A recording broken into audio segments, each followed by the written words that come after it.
you catch that sunshine. As we move into the new working week, we've got another area of low pressure that's going to head towards us, and quite a moist southwesterly flow from the Atlantic is going to provide a lot of cloud around to start off Monday, and it is going to be quite damp and dreary right throughout. Further showers, longer spells of rain pushing northeastwards. Generally, the heaviest pulses across western areas, particularly higher ground areas. The further east that you are, you might see a little bit more shelter with a touch of brightness poking through. But those southwesterly winds, whilst very strong, are also going to be bringing in some very mild conditions. Bye. Expect warm spells with the odd rude interruption. Boxed Boilers sponsors the weather on GB News. We could be delivering the perfect Christmas to you this year. There's £30,000 in tax-free cash to make 2026 the best year yet. A further £10,000 cash to spend on gifts for all the family. There's £1,000 to spend in your favourite supermarket. And a festively themed GB News goodie bag, and we'll get it all to you in time for the big day. For a chance to win, text WIN to 63225. One entry costs £2.50 plus one standard network rate message. Or text bonus to 63225. 5 entries cost £5 plus one standard network rate message. Go to gbnews.com/win. Entries start at £2.50. Call 0903 686 3232. Calls cost £2.50 plus your network access charge. Or post your name and number to GB17 PO Box 8690 Derby DE1 9TT. UK only. Entrance must be 18 or over. Lines close at 4 p.m. on the 28th of November. Please check the closing time if listening or watching on demand. Good luck. 5 hosts, 5 opinions, 5 fearless debates, 5 unfiltered takes on the day's news. 5 reasons not to be anywhere else on Saturday night. This is the Saturday 5. You got me. You got me good there. Britain's biggest Saturday night TV show. It's not a bad brand. Yeah. Uncensored. Very, very racy tonight on the unpredictable. What did she say? Can you translate it for us? And always entertaining. And how can a country go from being led by William Wallace to Saturday nights from 6 p.m. only on GB News. the People's Channel? Britain's news channel. You're going to want to stay tuned, trust me. Westminster's full of talk, but out here, it's the real world. Am I allowed to talk then? No, that's it. This is where it matters, real people and real lives. That's what politics is all about. In fact, has Trump made a good start? No. Straight answers, no spin, and just a couple of pints. How many fingers have I got up? About 10. So join me for Lee Anderson's Real World every Friday at 7 p.m. only on GB News. The People's Channel, Britain's news channel. You want to know what's really going on in the corridors of power? Labour don't know what to do with you half the time, and that makes you quite lethal in the chamber. Get behind the headlines with Chopper's Political Podcast. Join me, Christopher Hope, as I sit down with the great and the good of British politics. We'll see where this ruling takes us. These are the stories shaping our nation. Chopper's Political Podcast, available now on all platforms. Listen in and stay ahead. At GB News, we love to hear from you, our loyal community. So drop us a line at gbnews.com/your say. There you can talk to each other and also to the presenters live on air. gbnews.com/your say, because GB News is your channel, Britain's news channel.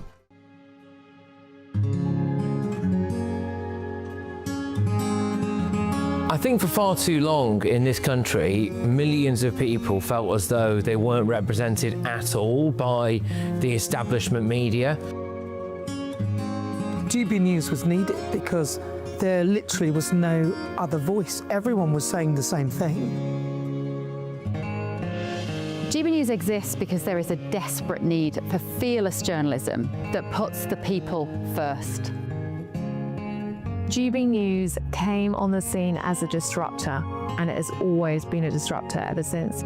The mainstream is all about keeping the status quo as it is, ticking along quite nicely. They don't want to ask difficult questions. But journalism is journalism at the end of the day, and we're not here to serve any masters. Our masters are our audience. Charlie Peters, he gave a voice to the victims of grooming gangs, and now, of course, it's led to a national inquiry. GB News exists to make sure those concerns are put forward and people feel as though what they want to ask is put to those in power. We don't take orders from anyone. We ask the questions our viewers and listeners want answering. I know what's actually being discussed by my family and my friends. Us ordinary, hard-working British people have had enough. We've had enough. They're fed up with the same old establishment nonsense. Everything that we do is opening up conversations that others are afraid to go at. Why are you illegally bringing people into Britain? That is our job. Our job is to get to the truth. If it's important to you watching or listening at home, then it's important to us as well. That's what makes us the fearless champion of Britain.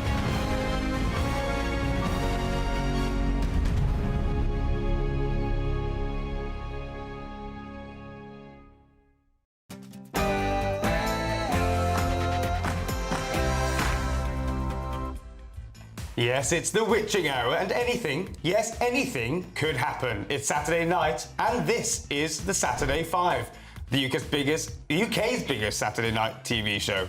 I'm Kai Wilshaw, along with Based and Bougie, Dr. Renee Hunderkamp, Alex Armstrong, and Trey Lowe.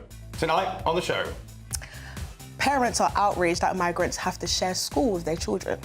Enough is enough. It's time to get men out of our spaces. Zara Sultana's comments about Nigel Farage are disgusting. London has gone to the dogs. And it's time for a rethink on the monarchy. It's 6 p.m. and this is the Saturday 5.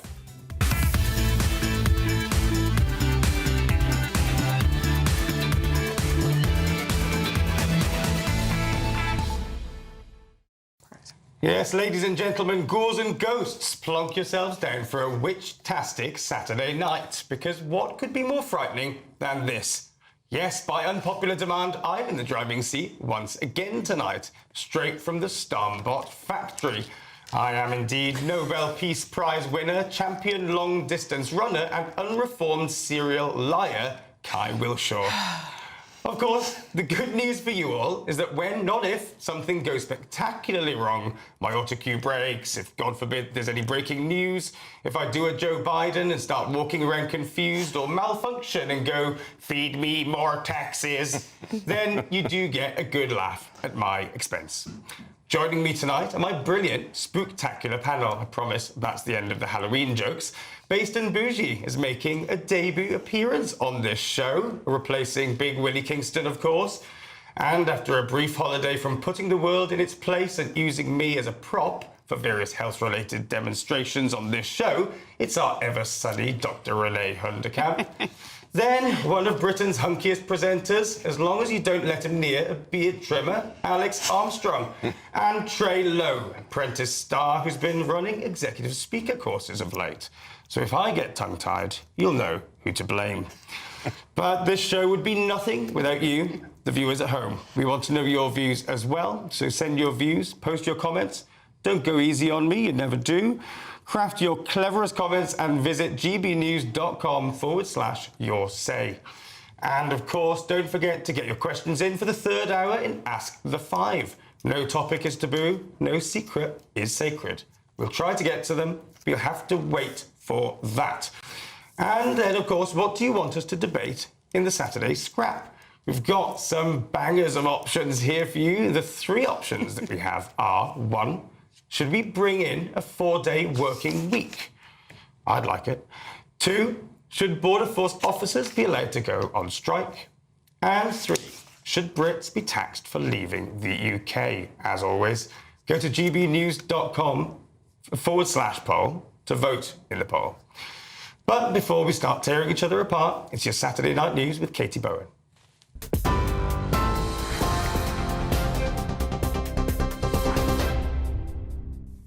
Kai, thank you and good evening. The headlines at 3 minutes past 6. Pressure is building on Andrew Mountbatten Windsor to give evidence before a US congressional committee about his links to the disgraced financier Jeffrey Epstein. It comes just days after the King stripped his brother of his Prince and Duke of York titles. It's reported Andrew is set to receive a 6-figure one-off payment to cover his move out of Royal Lodge in Windsor to private accommodation in Sandringham. That's as well as an annual salary thought to be several times higher than his £20,000 a year Navy pension. Andrew denies all of the allegations against him. A 70-year-old man who died after a helicopter crashed into a field near Doncaster has been named as Peter Smith, South Yorkshire Police have said. The pilot of the aircraft, a 41-year-old man, and 2 other passengers, a 10-year-old boy and a 58-year-old woman, suffered only minor injuries following the incident in Bentley on Thursday. Mr Smith's family have shared the following tribute via police, saying he was a beloved husband, father and grandfather. Elsewhere, 2 more people have been charged over a theft at the Louvre Museum last month. That's according to the Paris prosecutor's office. A 38-year-old woman has been charged with complicity in organised theft and criminal conspiracy with a view to committing a crime. A man aged 37 was charged with theft and criminal conspiracy. Both deny any involvement.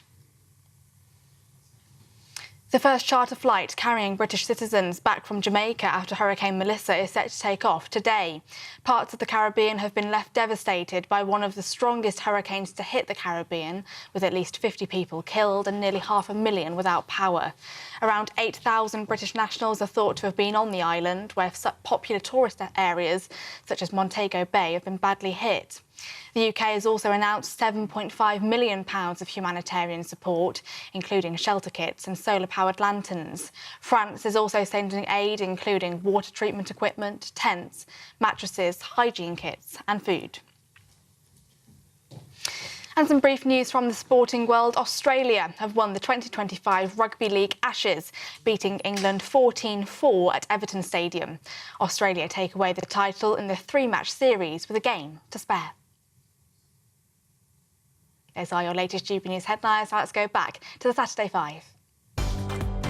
Tune into GB News Radio wherever you are. Online, on DAB digital radio, on TuneIn, on Radio Player and on your smart speaker. Just say, play GB News.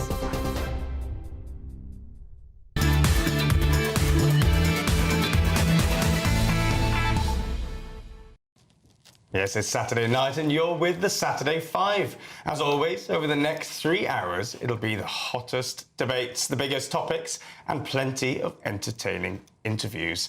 Now, I know you've all been focused on this big issue today, and so let's crack on with it. Again, as most of us do, I'm going to abuse the chair role and take the first debate. The King, this week, as we know, stripped his younger brother of all his titles, styles, and honours. And so it came to pass, after years of public humiliation, that Andrew was downgraded to only being 8th in line to the throne of the United Kingdom. It is frankly farcical that this is what passes for justice in this country. And it's laughable that we call this system of government stable, simply because we don't know any different. So yes, it is finally time for a rethink. The royal family has become a living alibi for not having to think too hard about how we are governed, in the New Statesman's words this week. The fact that the King eventually acted to exile his brother Andrew does not negate the simple fact that Andrew is allowed, encouraged, funded to live a life free from consequence for so long and at such cost. Now, I'm not saying off with their heads, right? But the King's slimmed-down monarchy, Prince William's promises of a modernised monarchy are all crumbs. They're sops to a placid nation who have other things on their minds. But they're also distractions. Distractions from the real problems that King Charles would fix if he had the courage. A royal family that is political and pursues its interests. A system that promotes silence over scrutiny, a political, media and civil servant establishment that is terrified to their bones of the palace.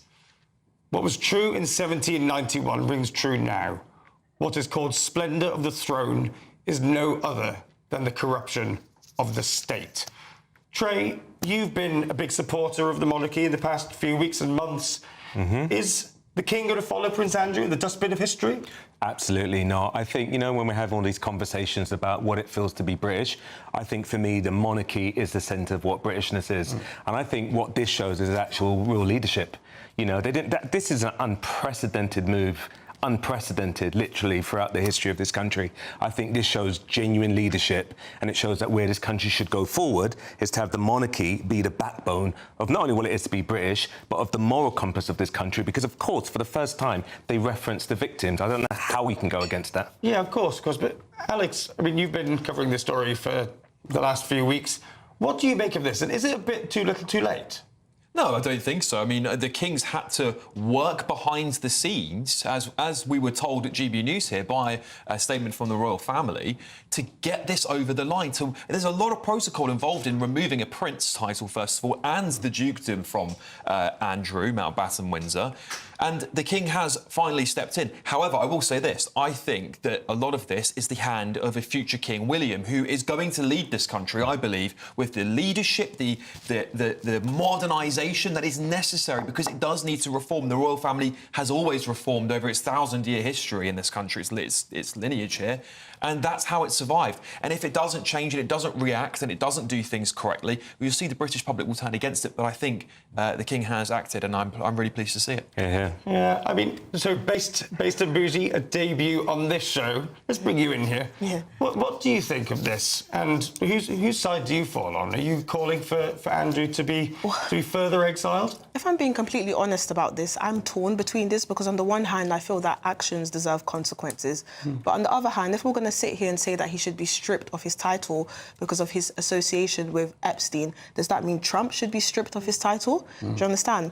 And not only that, but I just feel like them trying to take down Prince Andrew is another way of them trying to demolish, British values. Because again, there is no Britain without the monarchy. So the more they try to attack the monarchy, whether it's Meghan, whether it's Harry, whether it's Prince Andrew, just constantly making a mockery of the royal families, the more they are trying to demolish British values, which is very important to me. So I'm 50-50 on this, if I'm being honest. Yeah.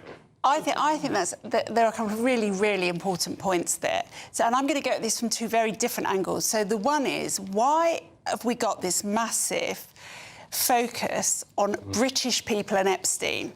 Why is there not one person in the States who is equally being hounded and outed? I'm not saying he shouldn't be, but there is a whole list of people in the States who need to be exposed and outed too. So that's number one. Why is all the focus here on Andrew? Why is Mandelston still a lord? If we're stripping a prince of his prince title, why is Mandelston still in the Lords? I suggest it's because he's very litigious and they're worried about it. And then the other thing that really concerns me is, why is nobody worried about Andrew's mental health? Now, I'm not saying we have to be sorry for this man, but I'm a doctor. Andrew is of the age and what's been done to him where he could kill himself. And I think we need to ease back a bit and think about that too here, because that would be a disaster for the royals. Can I just say, because he is innocent until proven guilty, which is something that we have forgotten in this country. He hasn't actually been, legally, accused of doing anything wrong. However, clearly there's enough evidence for the royal family to have acted on this. Otherwise, I suspect they would have stuck to their guns and said, show us the evidence that nothing happened. Now, the reality is the royal family, it survives at the will of the British public. If enough British people believe Andrew is guilty and the polls are shifting in the wrong direction for the monarchy at the moment, they have to react. They have to react to that, and they have to say, actually, we need to show we're robust, we need to show we're strong on this one. And I think as a public institution, which they are, they needed to do something. They do, and they've done it. But the press are relentless about this. We are relentless about this, and I am worried. This man has had everything that matters to him taken away from him. He's been outcast to Norfolk in the middle of nowhere without his ex-wife on whom he clearly depended and without his children there. He has no one to see, no social life, nothing to do. We should also worry about that, because it doesn't matter how bad somebody is. We don't want men killing themselves. Yeah, I agree. The only problem is they're victims, and at no point did he show any remorse. And again, I'm not saying he's guilty, but he showed no remorse whatsoever for the principal victim, who also is no longer here. So I think it's a bit of a balance. He's had a very privileged, charmed life. So you're saying it'll be a balance if he kills himself? No, absolutely. I'm an advocate for men's mental health. But I think he could have showed that level of understanding for the actual victims at the time. But we're dealing with what is. The thing is, with the royal families, whatever they say, there's always going to be scrutiny. So even if he came out and he wrote a statement saying, I'm sorry, people are going to scrutinize scrutinise him and saying he's only doing it for press. Now, you also mentioned that the royal family should be very robust. Robust also means protecting your family first, putting your family's mental health first. And I feel like you said, they're putting so much pressure on Prince Andrew. That pressure is not just on Prince Andrew, it's a pressure to basically eradicate British values. And a big part of that is the monarchy. I completely agree, but the point I was trying to get to earlier, and Alex, don't you think that so much of what you have said, actually, there is a culture of secrecy around the monarchy where we're fed certain stories and certain lines to protect the core institution. And this smells to me like the core institution deciding that the way to stop the rot was to cut off Andrew completely. And they don't care about the consequences. But won't that mean that, you know, the same sort of ruthlessness might come to others in the royal family? Well, listen, the royal family is one of the most privileged families in the world, and they have to, and they are not, William at least is acknowledging that. They understand they only get to keep their position in our society if they are greater than good. That is what the British public want. They don't want politicians. They don't want sleazy people they have to pay taxpayer cash for, even though I know the royal family does give us a lot in back.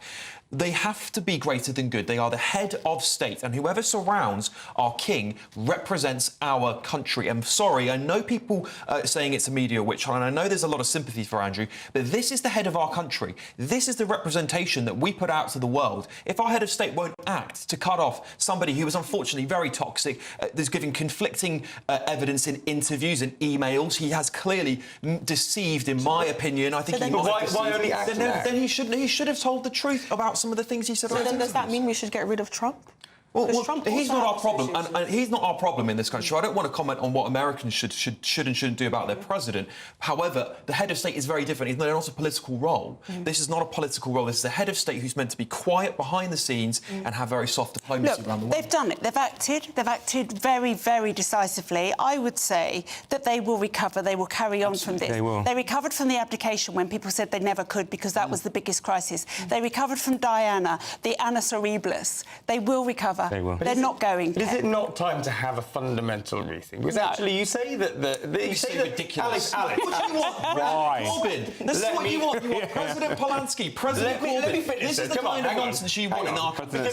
You say that the royal family serves at the pleasure and privilege of the British public. They do. I think they simply are there because we don't care. We don't care anymore. They've always been there. They've always been there. It's just easier to accept how things have always been. Can I just remind you, dress it up as history and heritage. As an Oxbridge student, we had a revolution in this country where we got rid of them and we invited them back. Why was that, Kai? Yeah, when was that? When was that, Alex? It doesn't matter. It doesn't matter. We still went through the experiment of being a republic and we didn't like it because we tried it. We ended up with worse. We can control the royal family through Parliament. We can control the royal family through Parliament. Kai, every European country that has got rid of its monarchy has replaced it with something worse. Worse. Exactly. So a president that nobody loves. I say that we should dare to. But that's because you're a Marxist. Dare to be better. Dare to be Can you just imagine? I want the audience to imagine this for a second. President Starmer, President Sultana, President Corbyn. That's what's going to happen if you really want the royal family to go. All right, that's enough of you spouting nonsense. We've got plenty more to come, still to come tonight. And you're with the Saturday 5 live on GBNews. Renee, what have you got for us? Do you know, it's time for the government to act and get men out of our spaces. Gosh, yes. Well, and once again, you are with the Saturday 5 live on GBNews.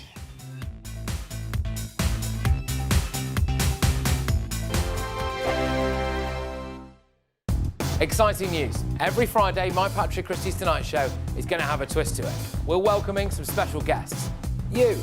That's right, on Fridays I'm going to be doing my show in front of a live studio audience because this show is about you and what you have to say. It's going to be the same big debates, same big topics, same big opinions, but every Friday night at 9 p.m. you are invited to come on down to Patrick Christie's Tonight to be a part of the action. Only on GB News, the People's Channel, Britain's news channel. At GB News, we love to hear from you, our loyal community. So drop us a line at gbnews.com/yoursay. There you can talk to each other and also to the presenters live on air. gbnews.com/yoursay, because GB News is your channel, Britain's news channel. Hi, I'm Michelle Dewberry, and my show is your opportunity to cut through all the noise and dive in headfirst to some robust debates. Ideas clash. Situation, isn't it? Because the failure is... You're deliberately avoiding my point. Nothing's held back. And if you think this is the end of it, wait for more. And we do not shy away from the difficult stuff. Sometimes I want to shake people and say, if only you understood. So join me on Jubes & Co. weeknights at 6 p.m, only on GB News, Britain's news channel. Join me, Nana Akwe, for an informative, interactive news programme with a difference. It's fun. No, he didn't say that, Dave. I'm so surprised. I think there's an element of truth to that. Join me from 3 p.m. every weekend, only on GB News, Britain's news channel. Mornings don't have to be tiresome, especially if you have the right company. Wake up to news as it happens, opinion and debate, and of course, a little bit of entertainment too.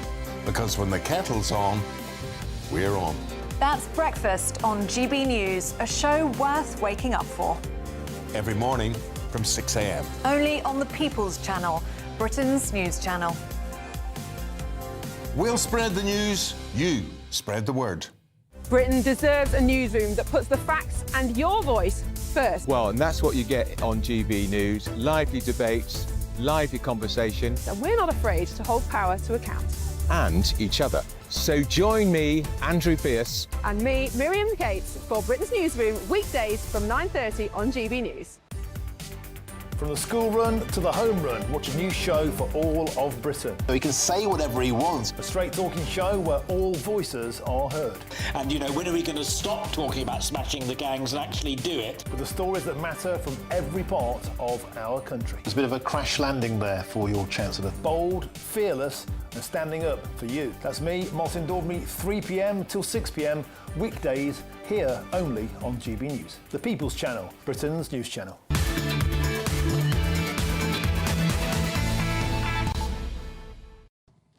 Hello and welcome back to the Saturday 5. We've got a few comments already. Philip Harvey's asking, what's with the suit all of a sudden? Well, I do like to make an effort. You've changed. And I know that people... Before you know it, he'll be voting reform. Yeah, exactly. Well, people do accuse the left of being unkempt and unwashed, so... You didn't have a shower, though, did you? I had my weekly shower, yes. Keep getting in contact, obviously, on gbnews.com/yoursay. Remember to get your questions in for Ask the Five. This bit's important. Put Ask the Five in the comments so we know to get to them in the final hour, and stay tuned to find out what we pick. Now, it's time for our next debate, and your favourite Dr. Renee Hundercap is taking it away. Right. So today, thousands of men and women who are not prepared to accept the delusion of the trans lobby took to the streets, marching in protest at the government's dragging its feet at implementing the Supreme Court ruling that defines me as a woman, because I am one.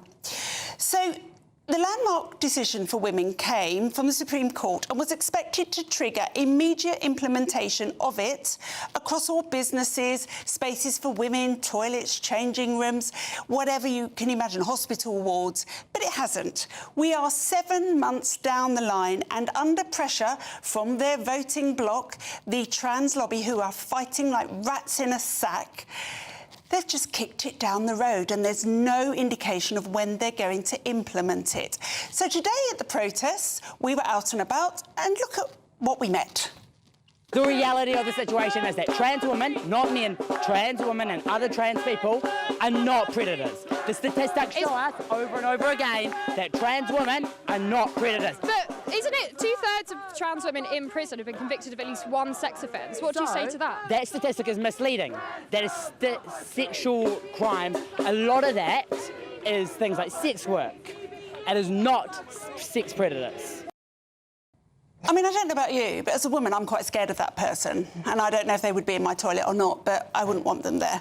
But from today, from London to Leeds and up in Scotland, stop making me laugh, Alex, there are banners, chants, anger filling the air as sensible people, men and women, and even children, are demanding for the government to do what the Supreme Court told them to do and implement the law. There was a ruling, an initial ruling from the EHCR saying that it needed to be implemented across across businesses immediately, or those businesses would be breaking the law. But the government have decided that they need to actually assess the impact on businesses. They don't.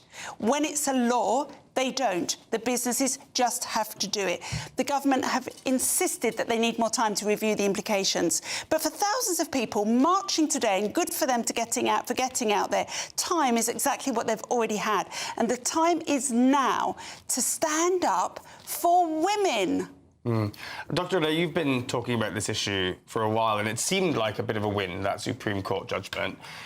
What would you say, though? Because the Labour government says that these impact assessments, they can take 3 to 6 months. This one might take longer. A bunch of Labour MPs have written a letter 50. agreeing. Surely this is going to be expensive for businesses to implement, no? Doesn't matter. It's a law. The Supreme Court have made it clear it's the law, the businesses have to do it.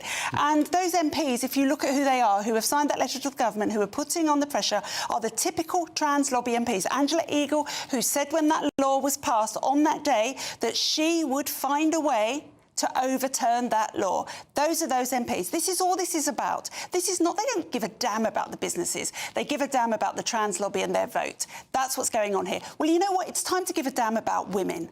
But you say the trans lobby, it's almost disappeared. Stonewall's in dire financial straits. To say that that is comparable to actually quite a well-organised group on the other side, I think, you know, the gender critical movement and so on, all these protests, I think... You're joking, Miko. No, come on. I mean, that's been going on for ages. I mean, you would say that the trans lobby is really powerful, but actually, is it not just a tiny minority of people, frankly, it's that's not dwindling in number and funding? Right, unfortunately, it's not a tiny minority of people, and this is always the thing that you throw back at me, and it doesn't matter if it's only one, but it isn't. The lobby is vicious. Did you see those people behind that person with their masks on, screaming abuse at women? That is what it is. They were. It doesn't matter. Protest. They're there, and they don't want women to have their own space. They don't want women to have a view. Every time Kelly J. Keane tries to talk, she gets shouted down. She has to have a police escort. It's time for women to come back and be counted. This is our time now. We have the law on our side. Can I just say that, you know, first and foremost, they are a very small majority of the population, the trans community, but that's exactly why we should not be paying so much attention to this small majority.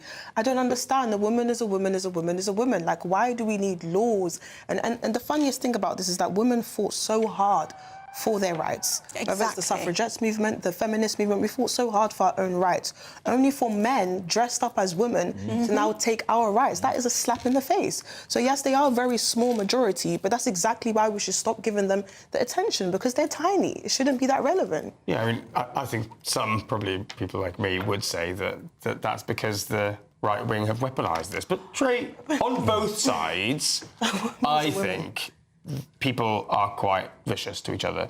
And Dr. is right, that actually some people, just for speaking up on the safety of women and girls, have been persecuted quite a bit. What do you feel about that? Do you know what? It's a hard one for me, because I think I'm not a woman, so I can't understand it from a woman's point of view. I personally have no issues with a trans person sharing a bathroom with me. But like I say, as a man, I'm unlikely to be intimidated by it. And I also feel sorry for people with genuine gender dysphoria, and they generally are people like that. I think some of their causes have been hijacked by this vocal majority, some of whom are men, like to be able to hound down and shut down women. I think that's what's actually really sad about it. But I think women do need to be listened to, but I just wish it was done with some level of compassion for those people who are caught in the middle, people who genuinely have gender dysphoria and they want to have the right to use the bathroom. But like I say, guys, I defer much more to you guys than to me, because it doesn't impact I'm sorry, I need to pick up on it.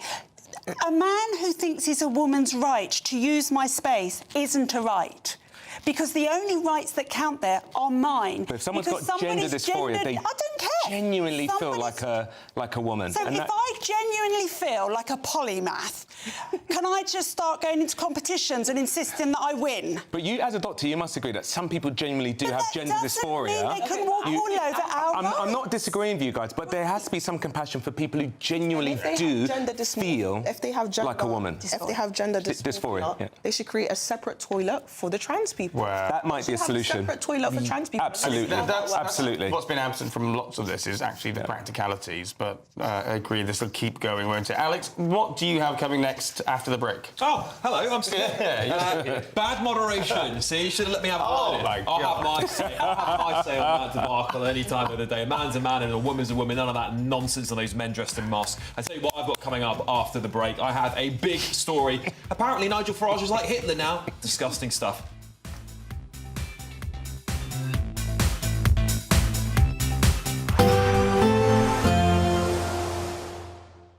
Ready to soak up that holiday sunshine? Won't we need some cover? No worries, all sorted. All Clear Travel Insurance sponsors GB News Travel Destinations Forecast. Looking across the southern parts of Europe, and whilst many areas are going to be mostly fine tomorrow, there is a bit of rain around. Across parts of Greece, it's going to be fairly wet, especially towards the west. Also a bit of rain pushing into far northern parts of Italy, some snow over the higher ground. Southern parts of France looking pretty wet as well. And whilst much of Spain and Portugal's looking generally fine tomorrow, as we go into the beginning of next week, there will be some wet weather pushing into western parts of Iberia. See you later. All Clear Travel Insurance sponsors GB News Travel Destinations Forecast. Hello there, good evening. This is your latest GB News weather update provided by the Met Office. We will continue to see the chance of showers for some areas as we head into the second half of the weekend. Even this evening and overnight, we're going to be seeing a band of showery rain spreading its way eastwards, particularly across England and Wales. This has the potential to be heavy at times, maybe with some rumbles of thunder in the mixture as well. There will be some clear spells in between this overnight, and so temperatures will be dipping down into single figures, so a little chilly in places, but quite a breeze still overnight, so not too much in the way of frost as we start off Sunday morning. A band of rain, though, will take its time to clear off the far southeast, so parts of England here will start off Sunday on quite a wet note. There'll be some brighter, sunnier spells coming in for areas further towards the west and north, but for the northwest of Scotland, we're going to see frequent showers beginning to push their way in right throughout the day. Again, heavy at times, rumbles of thunder and even some hail around in some of the heavier showers. They will also be accompanied by squally winds and coastal gales around the most exposed areas of the Outer Hebrides, the Highlands and later on towards the Northern Isles. Temperatures will be a touch down compared to the values that we have seen around today, so generally between 10 and 13 degrees Celsius for most of us, but there will be a decent amount of sunshine in between those scattered showers elsewhere for parts of Northern Ireland, England and Wales, so not faring too badly if you do catch that sunshine. As we move into the new working week, we've got another area of low pressure that's going to head towards us, and quite a moist southwesterly flow from the Atlantic is going to provide a lot of cloud around to start off Monday, and it is going to be quite damp and dreary right throughout. Further showers, longer spells of rain pushing northeastwards. Generally, the heaviest pulses across western areas, particularly higher ground areas. The further east that you are, you might see a little bit more shelter with a touch of brightness poking through. But those southwesterly winds, whilst very strong, are also going to be bringing in some very mild conditions. Bye. At GB News, we love to hear from you, our loyal community.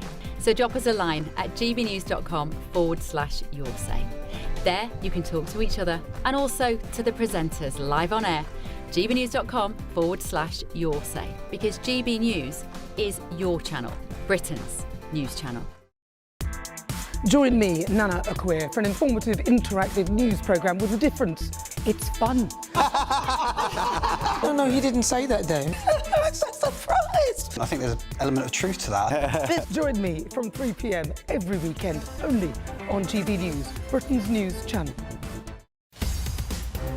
In the GB Newsroom, we bring you the news as it happens. With our team of dedicated journalists across the UK, we're ready to keep you up to date with what's happening every half an hour, every single day. Bulletins here on GB News, the People's Channel, Britain's news channel.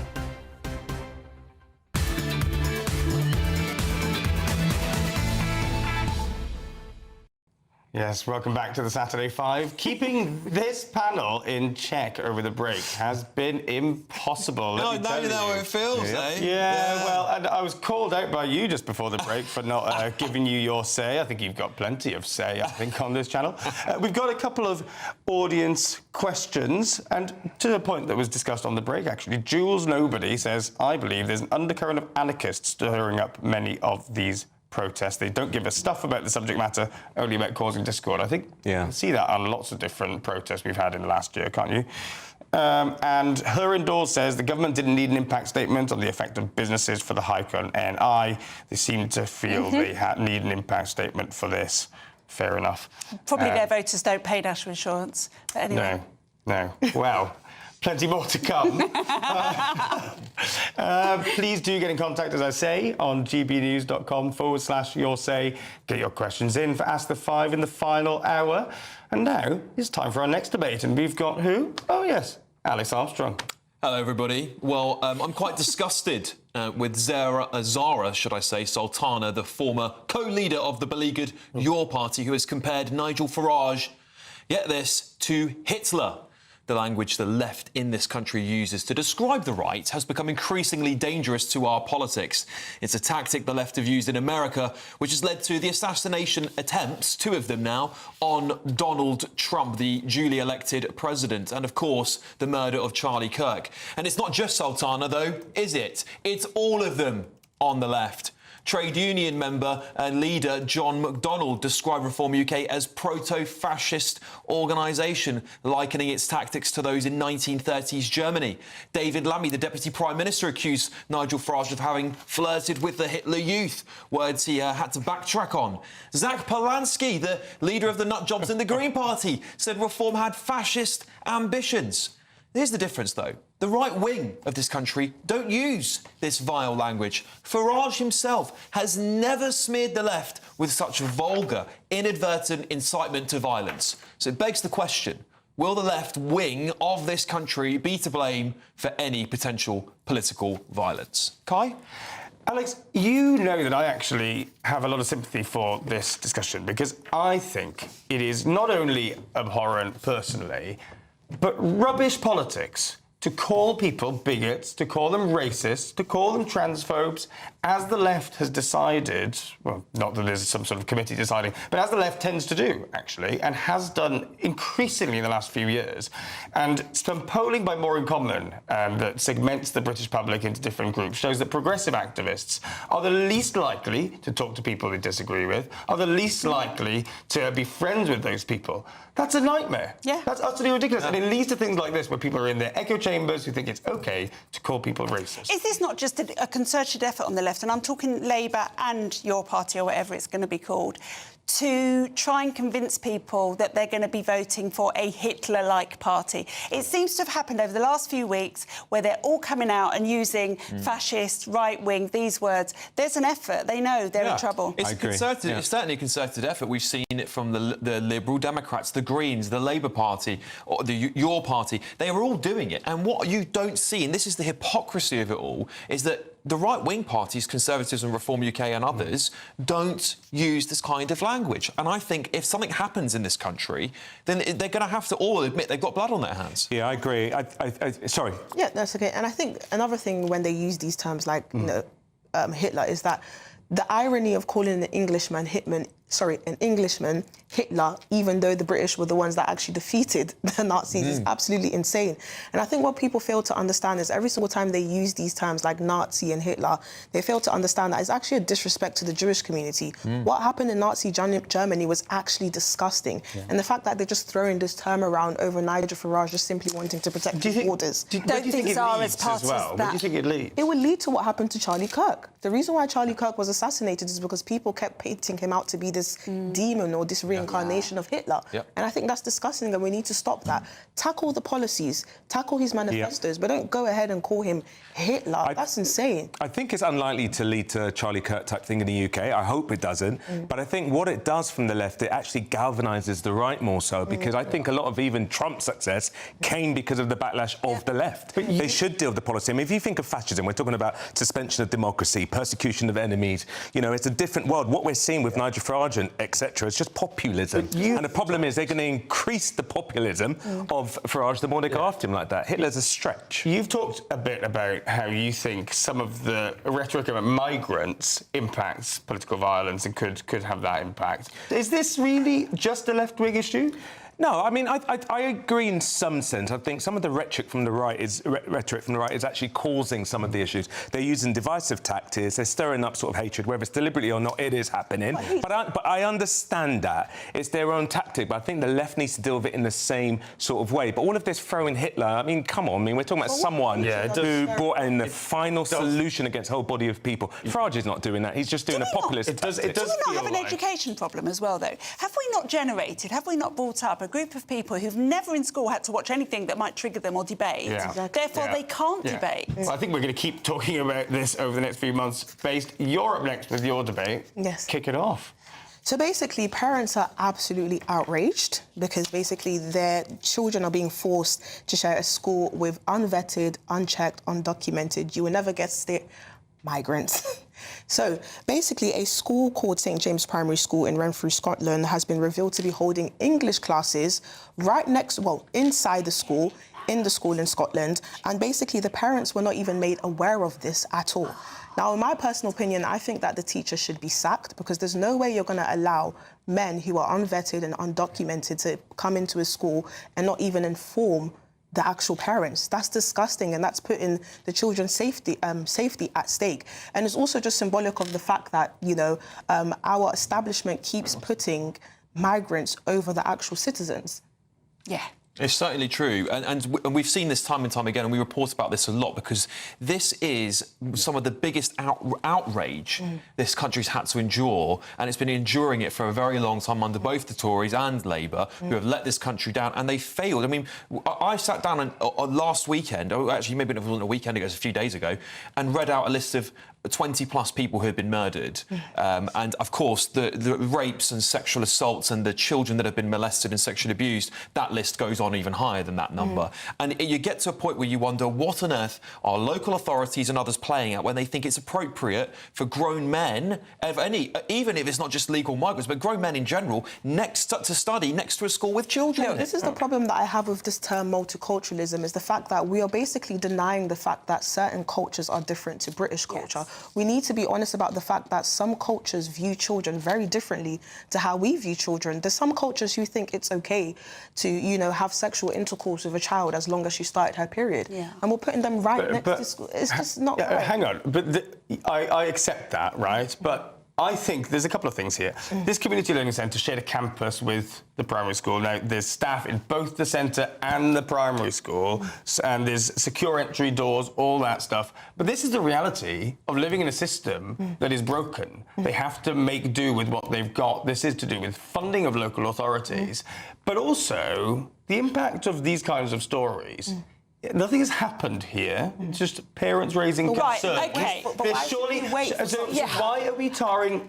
These are people who are learning English, who presumably want to integrate. Waiting for something to happen. There was the same thing with the grooming scandal. So put things in place rather than stop them from learning English. The thing is, as soon as something happens, you'll be the first one to go, oh, that's really terrible that happened. We should never have allowed it. And that's the problem. So that is the problem. The problem is don't let them have English classes. No, don't let them go near children. No. It's not hard. The answer is somewhere else. The answer, Kai, is to stop this massive influx of people. We've got another 200,000 that are going to come over this Parliament. The speed of it is too great. It has worked in the past because it's been tiny. As a doctor...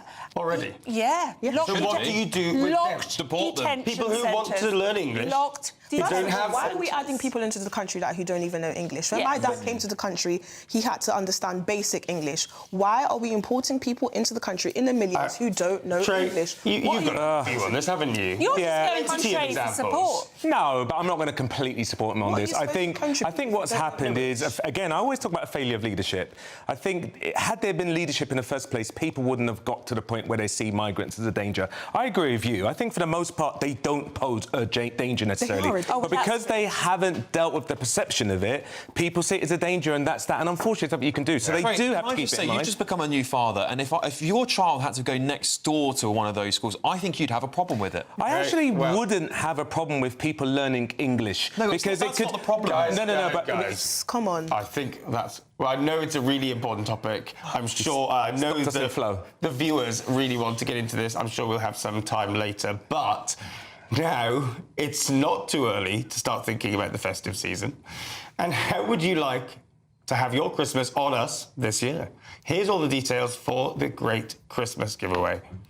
We're giving you the chance to win your entire Christmas this year paid for by us. First, we'll give you an incredible £30,000 in tax-free cash so you can have a brilliant new year. Then we'll give you a further £10,000 cash to spend on all your Christmas presents, the decorations, even the tree. Christmas lunch, that's on us too, with £1,000 in shopping vouchers to spend at your favourite supermarket. Finally, a GB News Christmas goodie bag. And the best news? You'll get it all in time for the big day. For a chance to win, text WIN to 63225. One entry costs £2.50 plus one standard network rate message. Or text BONUS to 63225. 5 entries cost £5 plus one standard network rate message. Go to gbnews.com/win. Entries start at £2.50. Call 0903 686 3232. Calls cost £2.50 plus your network access charge. Or post your name and number to GB17 PO Box 8690 Derby DE1 9TT. UK only. Entrance must be 18 or over. Lines close at 4 p.m. on the 28th of November. The winner may be contacted live on GB News, week commencing the 8th of December. Please check the closing time if listening or watching on demand. Good luck. Yes, still to come tonight. What have we got, Trey? So I'm going to talk about how London has gone to the dogs. That's what I'm going to be speaking about. Yes, I think it's the start of a pitch for London Mayor. You're with the Saturday 5 Live on GB News.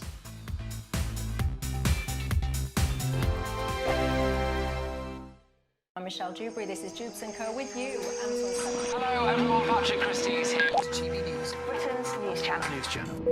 Access the stories that matter to you. Take the GB News family with you on any device. And as long as you have an internet connection. Tune in to GB News, anywhere on the planet or beyond. GB News, the People's Channel, Britain's news channel. From the school run to the home run, watch a new show for all of Britain. So he can say whatever he wants. A straight talking show where all voices are heard.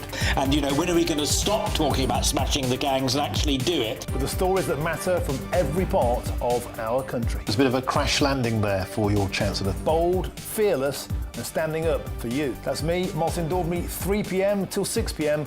weekdays here only on GB News. The People's Channel, Britain's news channel. Westminster's full of talk, but out here, it's the real world.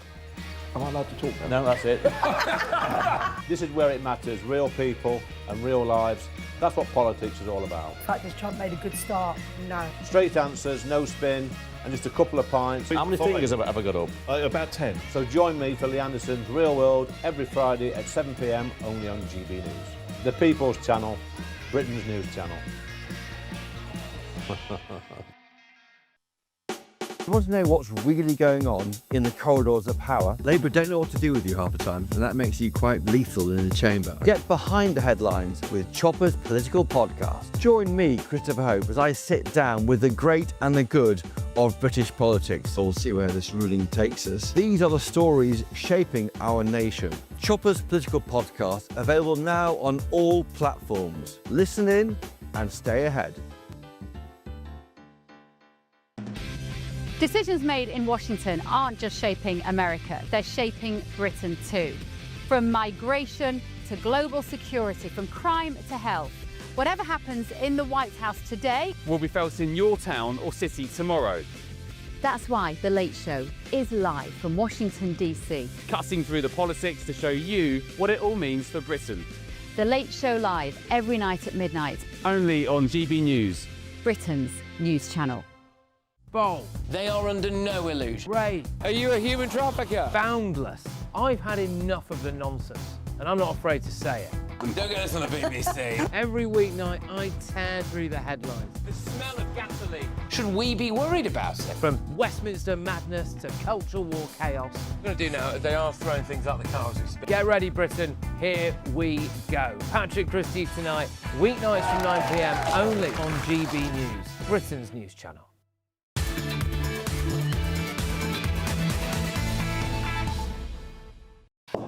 Yes, welcome back to the Saturday 5. They've kept debating. We've got one very interesting question here for Trey. Can you, Bedford Babe asks, can you settle an argument between me and my husband? He thinks the T's in Trey's ears are for Tesla, whereas I think it's the initial for your name. Wow, how did they know it was for Tesla? They are absolutely wrong. It's actually for Trey. T for Trey. We've got, question for the 5. Should Seething Reeves get her P45? Well, we'll be discussing plenty of that later, actually, don't you worry. But I think we've got one more person to go, don't we? Yes, that is me. And this week, broadcaster Kirsty Gallagher was actually assaulted in London. And you know what? It is indicative of what's happened to this beautiful city. London used to be a world city, a place of prestige, ambition and safety. And now it's gaining a reputation for being the centre of crime in Europe. I mean, imagine this. In 2024 alone, over 116,000 mobile phones were stolen in London. That's roughly 13 every single hour. The burglar rate is 50% higher than the national average here in London. And in the city's most deprived areas, we see twice as much violent and sexual crime as we see in the wealthiest area. And you know what? Most people don't even bother to report it. I mean, myself, I had my car broken into. Apparently, people were seen on CCTV. They took their merry time. I think they had a nice cigarette as they broke into my car, knowing that no police were going to show up whatsoever. And that is one of the issues that we have in London. When's the last time any of you guys have seen Bobbies on the beat? I swear, when I was young, I used to see Bobbies on the beat everywhere. Now I think you've got more chance of seeing Lord Lucan than you have of actually seeing Bobbies on the beat. It's absolutely crazy. I don't know what has happened to this great city, but I think what has happened to this great city is there's a lack of leadership. The rot has set in. I don't know what's going to change it, but I think it's time for a change of leadership in this great city of London. Trey, what do you think, just to go to the mayor, for instance, what should Sadiq Khan do, Sir Sadiq, I should say? I think just be seen. I mean, be seen. I think there are a lot of Londoners that are fed up. I mean, I've got friends that have come over from the Middle East, and most of them don't even want to wear their watches, for instance. We're talking about some of the most violent of crimes, and they don't even bother call the police. So people say, crime in London is falling. No, nobody can be bothered to report it. And I think it says a lot about an actual city where people can't even be bothered to report crime that's that serious because they think nothing's going to happen. I think it's 1% of phone thefts that actually result in a conviction. It's terrible. I would love our mayor to actually be more seen, to be seeming like he actually cares about this city, rather than just always defence. It should be a real celebration of the city. Get rid of mayors. I love this city, and there's no one in leadership of this city saying, I love London, I'm sad for what's happened, and I'm going to do everything I can to make sure London becomes a premier city. I think for me, the problem here isn't leadership. The problem here is priorities, because they're too busy policing our tweets rather than our streets. They're too busy arresting people for being patriots. They're too busy arresting people for waving the flag, rather than actually arresting people who are committing crimes. And another problem is the consequences for these crimes is 0 to none. For example, if a person carries a knife, they'll probably get 2 years. That's nothing. So that's why you see these youths just running rampant and just going crazy, because they know there's going to be 0 to no consequences. Sadiq Khan has been the biggest disaster for the capital city.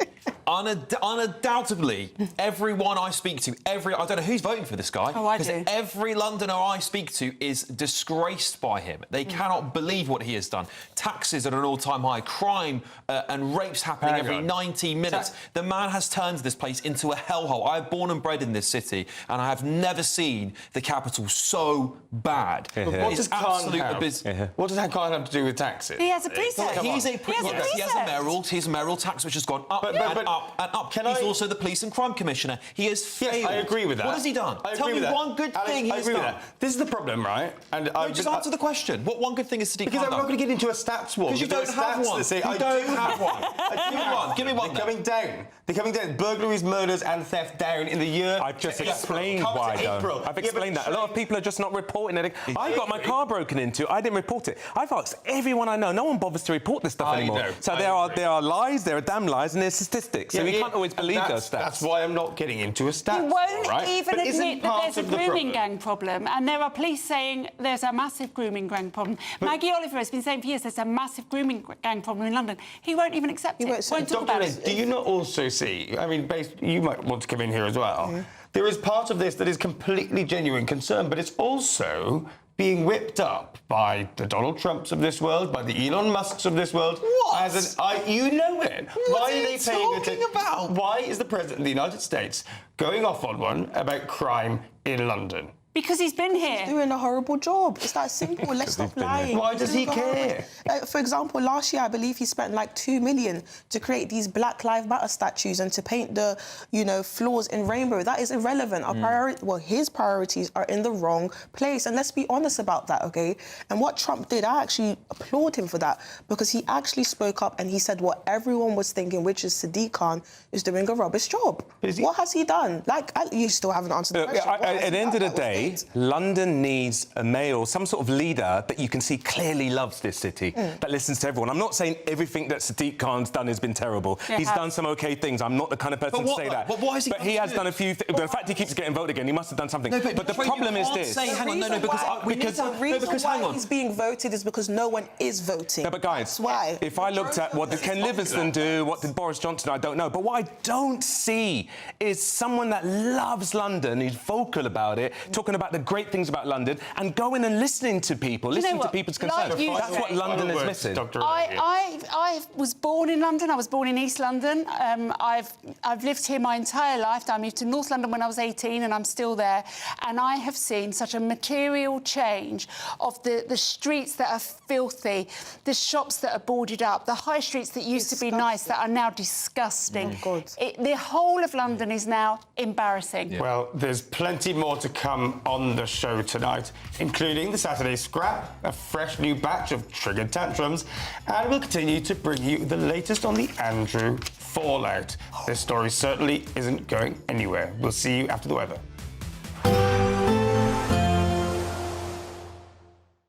Expect warm spells with the odd rude interruption.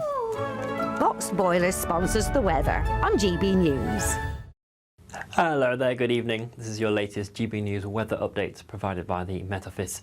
We will continue to see the chance of showers for some areas as we head into the second half of the weekend. Even this evening and overnight, we're going to be seeing a band of showery rain spreading its way eastwards, particularly across England and Wales. This has the potential to be heavy at times, maybe with some rumbles of thunder in the mixture as well. There will be some clear spells in between this overnight, and so temperatures will be dipping down into single figures, so a little chilly in places, but quite a breeze still overnight, so not too much in the way of frost as we start off Sunday morning.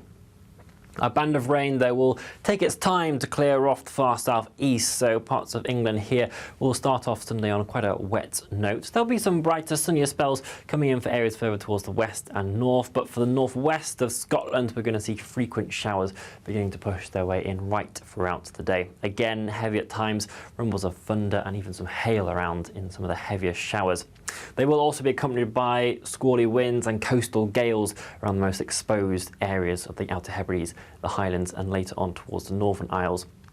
Temperatures will be a touch down compared to the values that we have seen around today, so generally between 10 and 13 degrees Celsius for most of us, but there will be a decent amount of sunshine in between those scattered showers elsewhere for parts of Northern Ireland, England and Wales, so not faring too badly if you do catch that sunshine.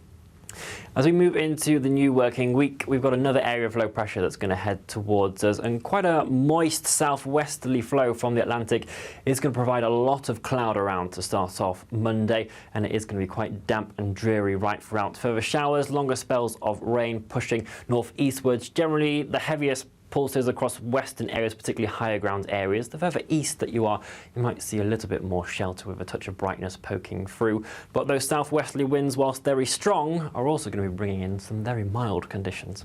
Bye. Expect warm spells with the odd rude interruption. Boxed Boilers sponsors the weather on GB News. We're giving you the chance to win your entire Christmas this year paid for by us. First, we'll give you an incredible £30,000 in tax-free cash. Then we'll give you a further £10,000 cash to spend on all your Christmas presents, even the tree. Christmas lunch, that's on us too, with £1,000 in shopping vouchers to spend at your favourite supermarket. Finally, a GB News Christmas goodie bag. For a chance to win, text WIN to 63225. One entry costs £2.50 plus one standard network rate message or text bonus to 63225. 5 entries cost £5 plus 1 standard network rate message. Go to gbnews.com/win. Entries start at £2.50. Call 0903 686 3232. Calls cost £2.50 plus your network access charge, or post your name and number to GB17 PO Box 8690 Derby DE1 9TT. UK only. Entrance must be 18 or over. Lines close at 4 p.m. on the 28th of November. Please check the closing time if listening or watching on demand. Hi, I'm Michelle Dewberry, and my show is your opportunity to cut through all the noise and dive in headfirst to some robust debates. Ideas clash. Situation, No, Because the failure is... You're deliberately avoiding my point. Nothing's held back, And if you think this is the end of it, wait for more. and we do not shy away from the difficult stuff. Sometimes I want to shake people and say, if only you understood. So join me on Jubes & Co. weeknights at 6 p.m, only on GB News, Britain's news channel. Join me, Nana Akwe, for an informative, interactive news programme with a difference. It's fun. No, he didn't say that, Dave. I'm so surprised. I think there's an element of truth to that. Join me from 3 p.m. every weekend, only on GB News, Britain's news channel. From the school run to the home run, watch a new show for all of Britain. So he can say whatever he wants. A straight-talking show where all voices are heard. And, you know, when are we going to stop talking about smashing the gangs and actually do it? With the stories that matter from every part of our country. There's a bit of a crash landing there for your Chancellor. Bold, fearless and standing up for you. That's me, Martin Dordme, 3 p.m. till 6 p.m, weekdays, here only on GB News. The People's Channel, Britain's news channel. Britain deserves a newsroom that puts the facts and your voice first. Well, and that's what you get on GB News. Lively debates, lively conversation. And we're not afraid to hold power to account. And each other. So join me, Andrew Pierce. And me, Miriam Cates, for Britain's Newsroom, weekdays from 9:30 on GB News. At GB News, we love to hear from you, our loyal community. So drop us a line at gbnews.com/yoursay. There, you can talk to each other and also to the presenters live on air. gbnews.com/yoursay, because GB News is your channel, Britain's news channel.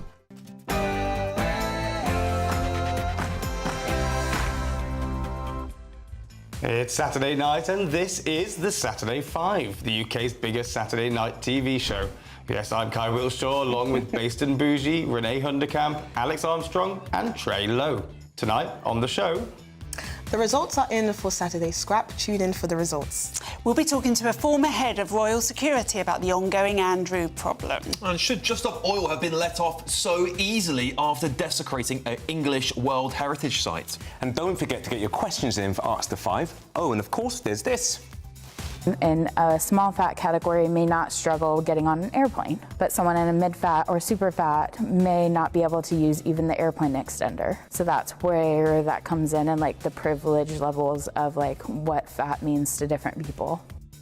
God, it's never quite clear what's going on there. A fresh new batch of triggered tantrums are coming your way. It's 7 p.m. and this is the Saturday 5.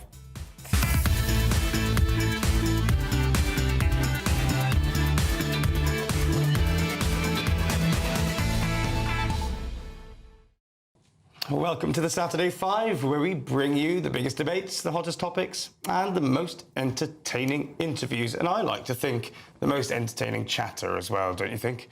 Totally. Maybe not. Silence. How are you finding it, Base? I 1 hour done? love this. I wish the debates were longer, though, but I think it's that we do it shorter because we probably would be scrapping. Yeah, the table wouldn't exist. We used to sit on stools on this show back in the day. And there was a real risk that someone would just jump off the stools and attack each other. So this is much safer. Or throw a stool. I did find those quite stressful. I found my first Saturday 5 very stressful. I actually vomited into the Paddington Canal afterwards. Time to move on. It's because I just threw pure facts at him. Pure facts at him. I couldn't handle it. I blame being held to account for my views.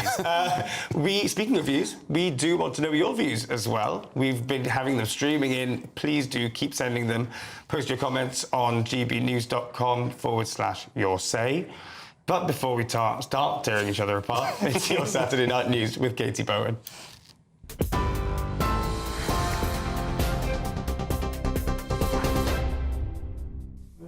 Kai, thank you and good evening. The headlines at 7:02. Pressure is building on Andrew Mountbatten Windsor to give evidence before a US congressional committee about his links to the disgraced financier Jeffrey Epstein. It comes just days after the King stripped his brother of his Prince and Duke of York titles. It's reported Andrew is set to receive a six-figure one-off payment to cover his move out of Royal Lodge in Windsor to private accommodation in Sandringham. That's as well as an annual salary thought to be several times higher than his £20,000 a year Navy pension.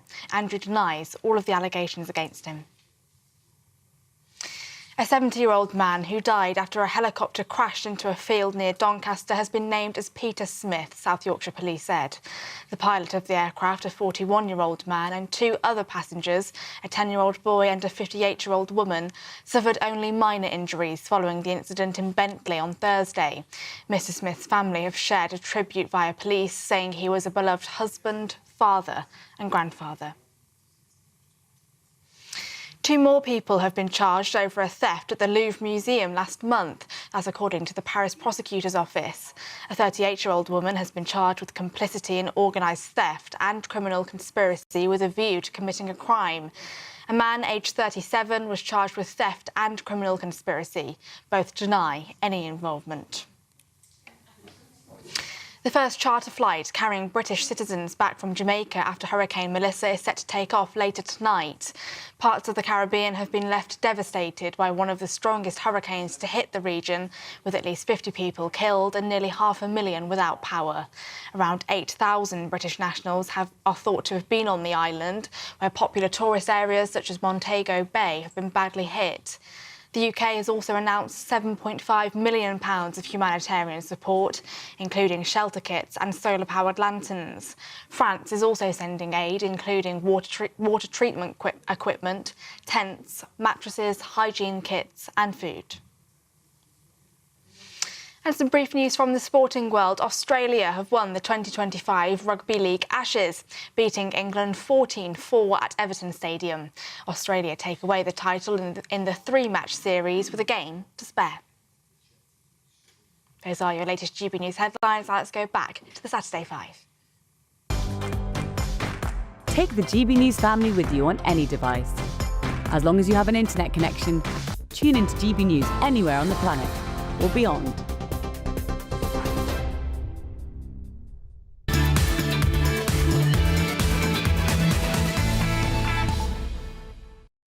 It's Saturday night and you're with the Saturday 5. I'm Kai Wilshaw and I can promise that you're in for a very lively hour.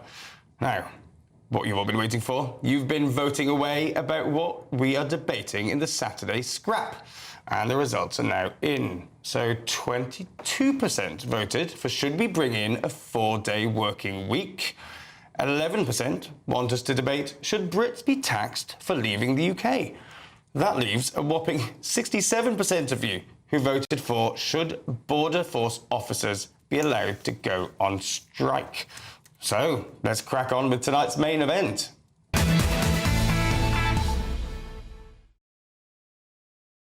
So yes, we are debating should Border Force officers be allowed to go on strike. This is the news that patrol staff who police small boat crossings in the Channel are threatening walkouts next month in a dispute over pay and working conditions. Unions say crews are underpaid and overstretched. But critics warn that striking could leave Britain's borders dangerously exposed. With record numbers of migrant crossings this year, ministers now face an awkward question. Who protects the border when the Border Force stands down? Seconds out, it's round one, and I'm going to kick us off. Look, I think that workers' rights are pretty fundamental in this country. This is about protecting workers and protecting those people who keep us safe in this country. Now, I understand that we're at a crunch point, frankly, when it comes to the border, when it comes to the Channel, but I don't think that chucking out the baby with the bathwater is the right approach. Now, I've gone too early, I think, on that. Okay. But that's really, I think, where I land on this issue. I think, you know, the system, and we know, is broken already. We know that. But I think throwing out workers' rights just because we're in a dire situation. There's all sorts of logical ways that could end up in all sorts of areas of government policy. So just because it's an emergency situation on the border, I don't think we should be treating workers differently. Put it this way, say you are a man fighting the war with the Nazis in 1942. Are you going to tell the Nazis that you want to take a break? Are you going to tell the Nazis that you need to take a strike? No, you're not going to do that. What people need to understand is that there's certain jobs here in the UK that require a lot of sacrifice, and you have to put the general public before yourself. And in this case, we are at war. We are at war with illegal invaders coming into this country. And another thing we need to understand is that we are at war with people who are coming into this country who don't share the same cultures or the same values as us. That's why we're seeing such an increase of terrorist attacks and even grooming scandals, because we are just allowing people in the country. So no, those people should not be allowed to go on strike or go on a break, because this is their job. They have to put the public first. But if you mentioned the army, you mentioned the navy and so on, if they can be drafted in to support, then you know, it's not like the border's going to completely collapse, is it? That's not going to happen. What this is about is allowing people a fair life, a fair working environment. Yeah, but this is what they signed up for. They signed up to protect the borders. They signed up for a job, no? Yeah, no.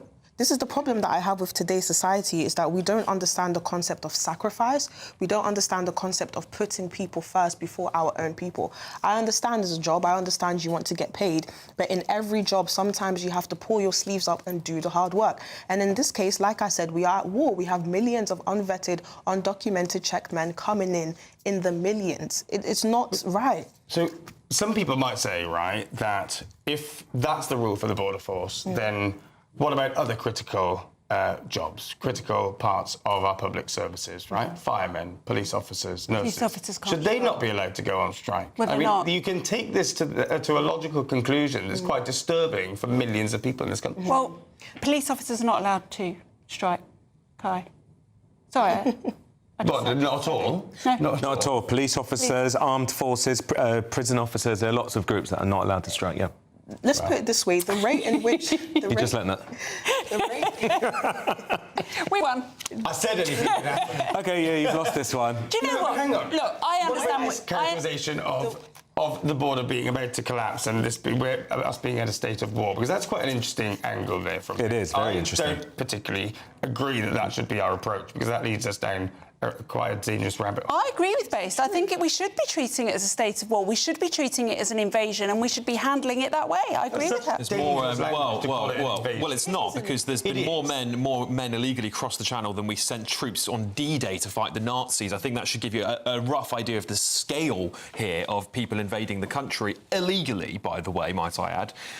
Look, I don't have a lot of sympathy for what's going on at the moment on the borders, and I appreciate it's not the border force's fault. They are following the rules set by the government. I'm sure many of them wouldn't want to be in a situation where they're basically having to aid and abet people into the country, because once the border force do get them, they bring them to Britain, and after they bring them to Britain, they get free homes, bed, board, and the rest of it. So maybe if they took a week off, people who are coming here illegally would be out on the streets illegally, and at least they wouldn't be getting homes, but no one wants to see that. The reality is, unfortunately, as the ladies have both said tonight, they are right. This is a very serious situation we're in, where we've got tens of thousands, if not hundreds of thousands, of illegal migrants, unvetted, undocumented, coming into our country. In many cases, they are committing crimes. There have been serious crimes against British people here.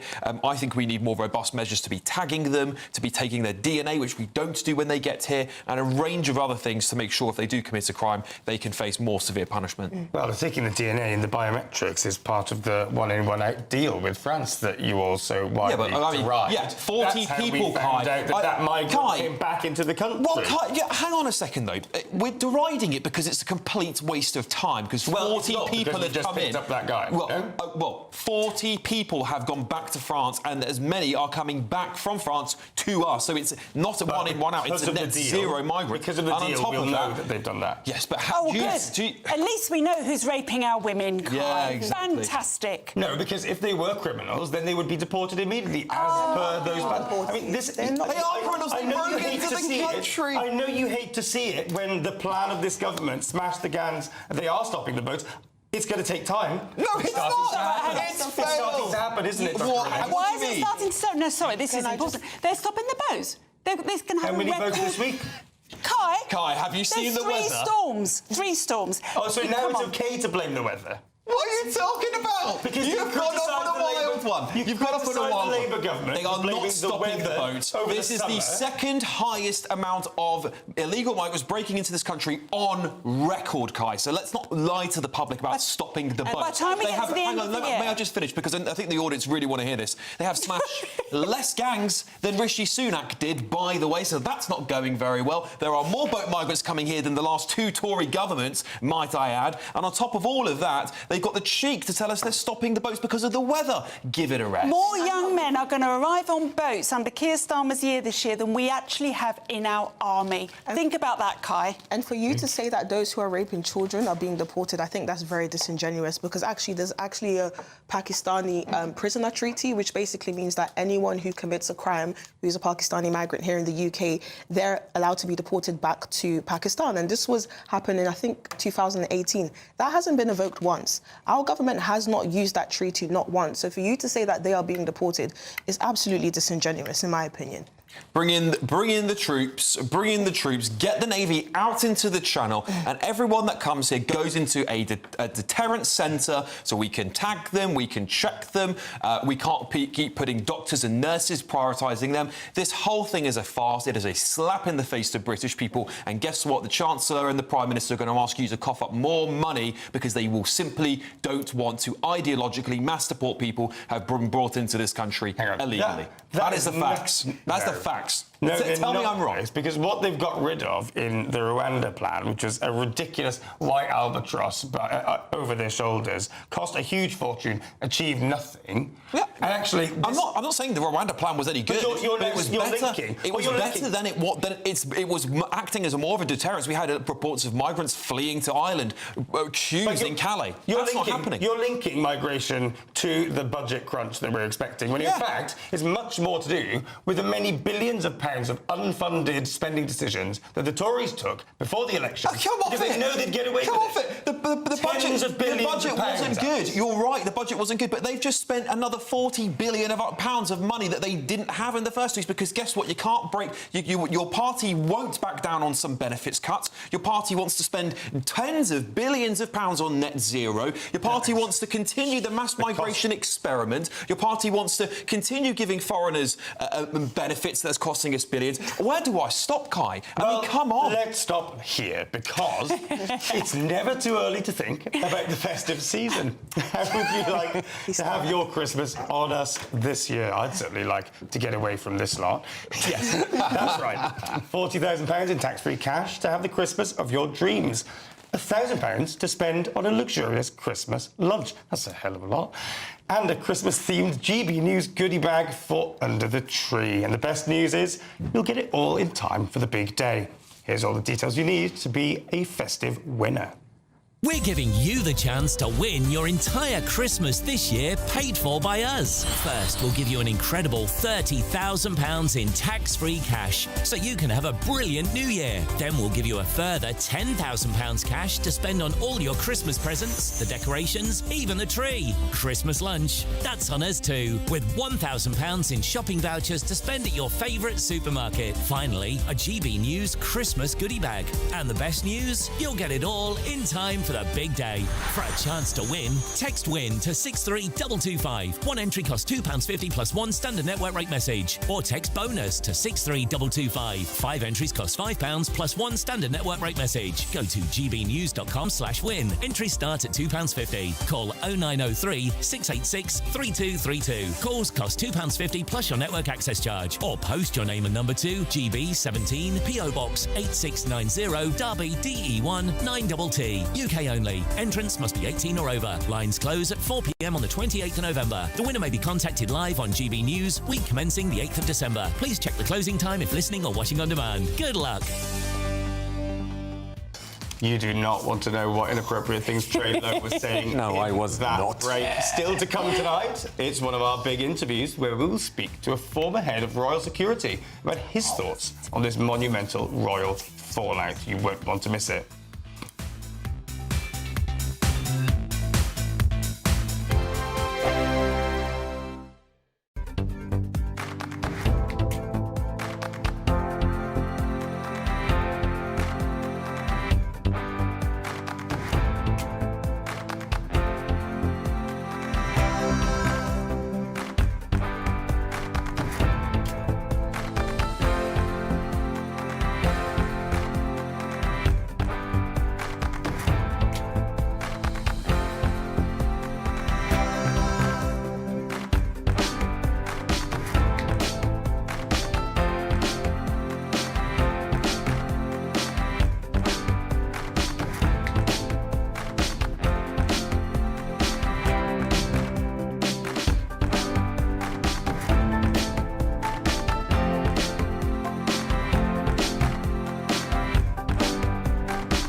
Hi, I'm Michelle Dewberry, and my show is your opportunity to cut through all the noise and dive in headfirst to some robust debates. Ideas clash. Situation, No, Because the failure is... You're deliberately avoiding my point. Nothing's held back, And if you think this is the end of it, wait for more. and we do not shy away from the difficult stuff. Sometimes I want to shake people and say, if only you understood.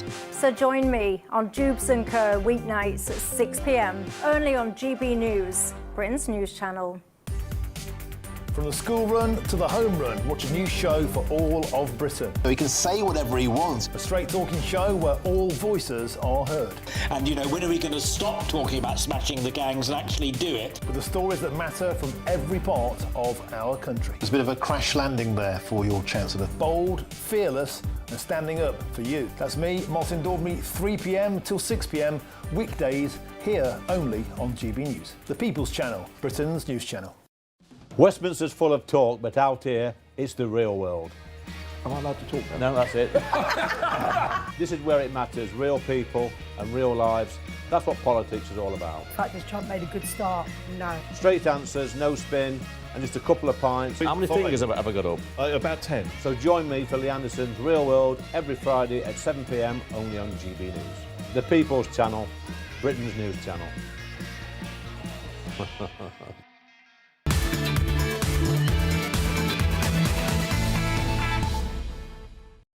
Oh, welcome back to the Saturday Five. We just lost Alex Armstrong, would you believe? Don't know where he went. I thought he was having So I was actually having a really good chat with Peter Blexley in there, and I just completely lost track of time. But You forgot you were on the show. I forgot I was on the show for 5 minutes there. Do you want to remind everybody, do you want to plug your show? Oh, yeah, of course. Yeah, I've got a huge show lined up for you tonight at 9 o'clock. Check your say if you want all the details, but it's going to be a fantastic show, trust me. Cut off his camera. That's quite enough. Yeah. Do get in contact at gbnews.com/your say. We've actually had some compliments for Based. Based, it says here, Scott Porter says, Based 2, Kai 0, and that's just the last 5 minutes. Well, Oh, wow. Love it. More to come. Get your questions in for Ask the Five as well for the final hour. It's been a seismic week, hasn't it, for the royal family? We're going to move on there to keep that discussion going because we didn't quite have enough time earlier, did we? Prince Andrew, well, formerly Prince Andrew Mountbatten Windsor, as he now is, had all his titles removed, he got kicked out of the Royal Lodge as well. He is, as I said earlier, still, however, 8th in line for the throne. So should Andrew be removed from the line of succession?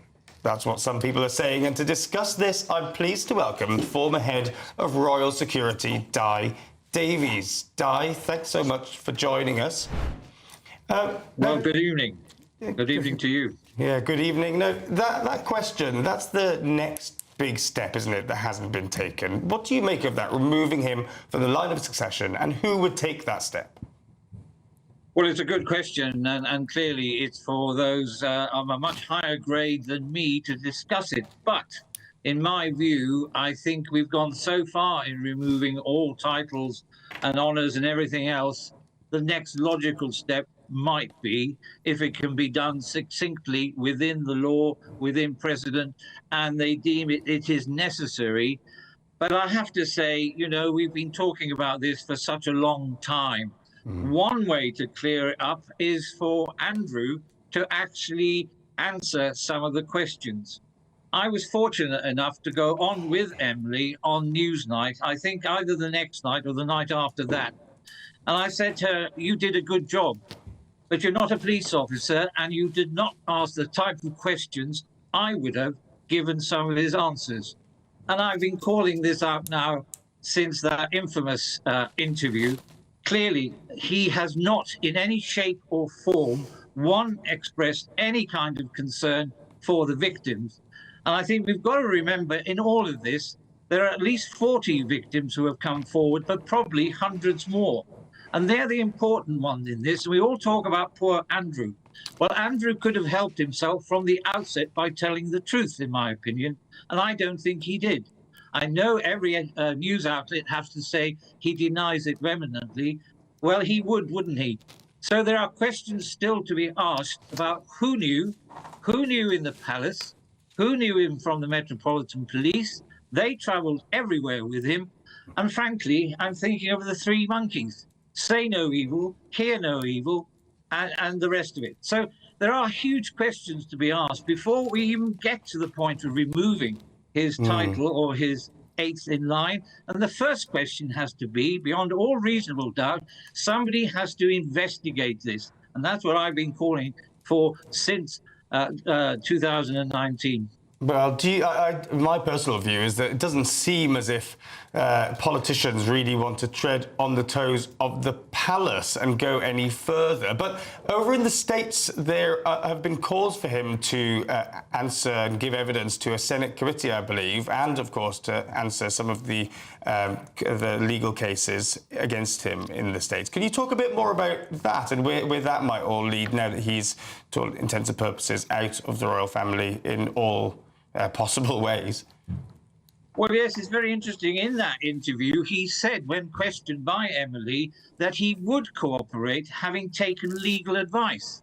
Well, he's had 6 years to take legal advice, and the advice he got, presumably, was settle out of court. Now, this Congress hearing that's taking place, I don't think they can subpoena him as such, but I don't know sufficiently about the law there. But let me go back to the UK. Allegations have been made, including by me, on the evidence I've seen. There is possible offences still to investigate here. And I think before we discuss America or anything to do with them, although it all emanates in one sense, we need to look again, why didn't the police investigate 6 years ago the allegations? Because trafficking is a criminal offence. Now we move forward to a few weeks ago when it was revealed that he actually allegedly asked a police officer to do the checks. Now, again, the police said, the Met now are saying they're considering it. So with all respect to everyone, let's deal with the offences that could have taken place allegedly in this country, including trafficking, because the police at the time said, and the CPS, presumably who gave advice, that they felt there wasn't a jurisdiction or better placed over in the United States. Well, with great respect, 1/3 of the allegations took place in this country. And as we didn't know at the time, but Maxwell has been found guilty. Now, she was a British citizen. So you have 2 British citizens who are alleged, and that's been brought forward by Virginia's book, etc., etc., and Andrew Lowney's excellent book, etc., etc. So let's deal with what we've got here. Once we've sorted out alleged malfeasance in public office, data protection in this country, and was there collusion either in the palace, because the deputy press secretary was aware of this, who else knew about this? And the last thing I would say is, the palace have had 5 years. Don't they have contingency plans? Haven't they prepared for this? Because they must have suspected something would be coming at them in one shape or another. So there are huge questions to ask all around in this country. Yes, well, I imagine that machinery is whirring into action. One point, because you mentioned that people are talking about, oh, poor Andrew, but doesn't this whole witch hunt, and it does seem a bit like that, the pile-on, doesn't it put into question the whole principle of innocent until proven guilty? That's what Peter Hitchens has been saying recently. And that's what I've been saying.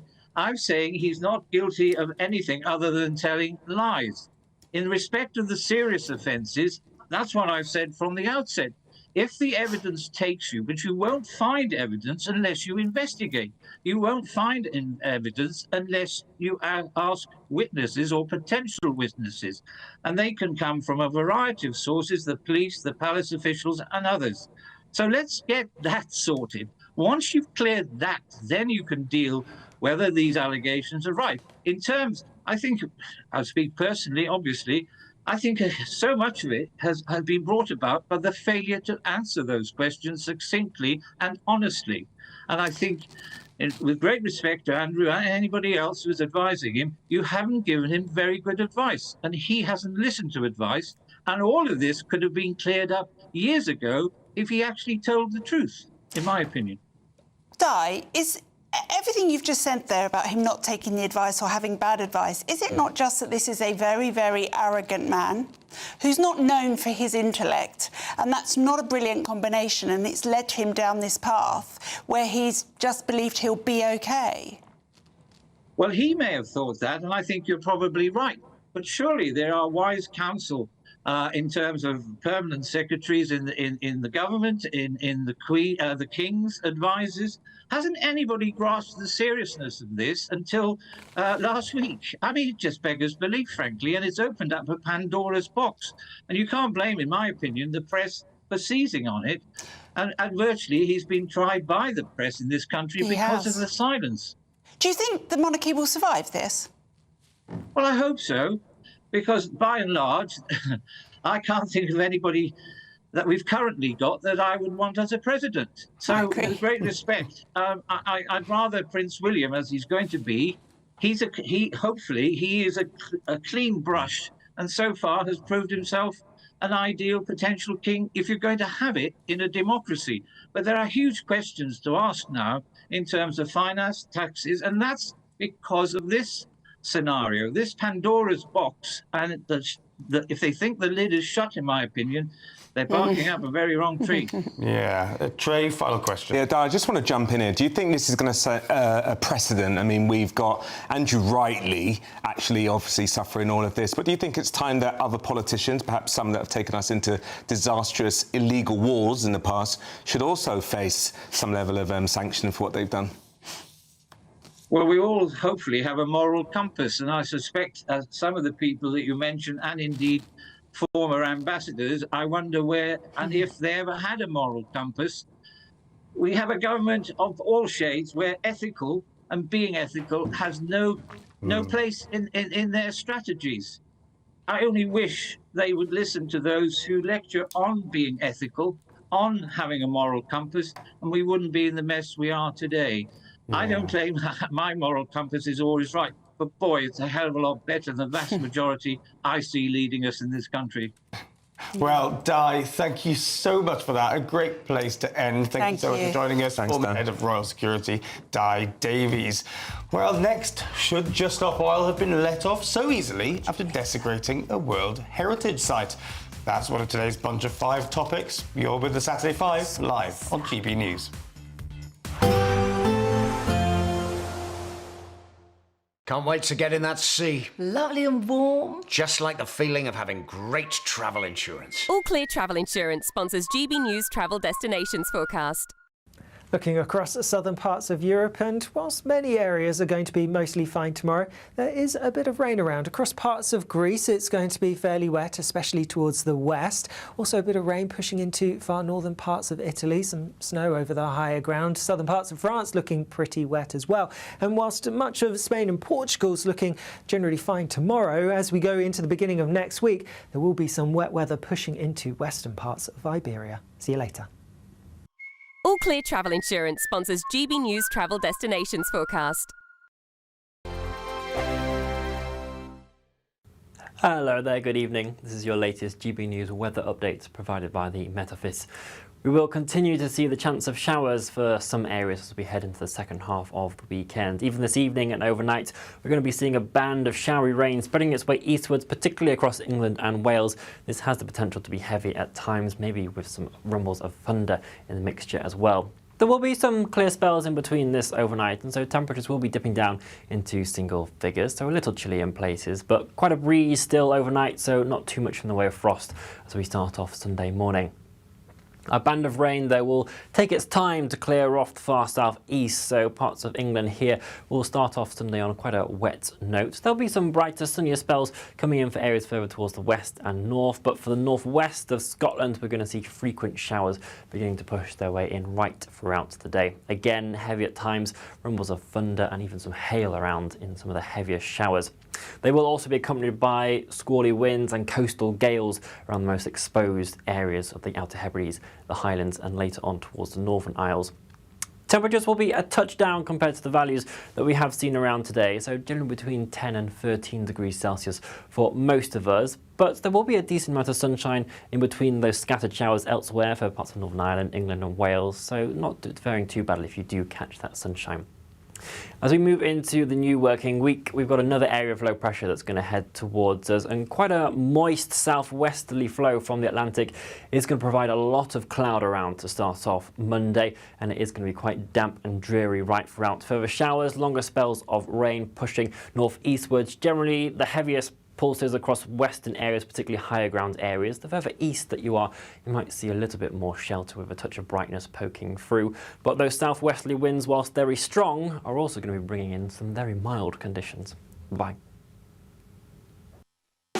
You want to know what's really going on in the corridors of power? Labour don't know what to do with you half the time, and that makes you quite lethal in the chamber. Get behind the headlines with Chopper's political podcast. Join me, Christopher Hope, as I sit down with the great and the good of British politics. We'll see where this ruling takes us. These are the stories shaping our nation. Chopper's political podcast, available now on all platforms. Listen in and stay ahead. Decisions made in Washington aren't just shaping America, they're shaping Britain too. From migration to global security, from crime to health. Whatever happens in the White House today will be felt in your town or city tomorrow. That's why The Late Show is live from Washington, D.C. Cutting through the politics to show you what it all means for Britain.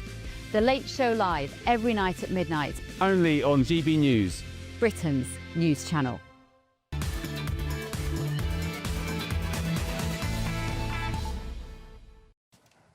Welcome back to the Saturday Five. Please do get in contact at gbnews.com/your say. And we actually haven't got many questions in for Ask the Five. I've been asked to ask you, and you know we love to get through those questions. We're actually going to get through plenty more in the final hour.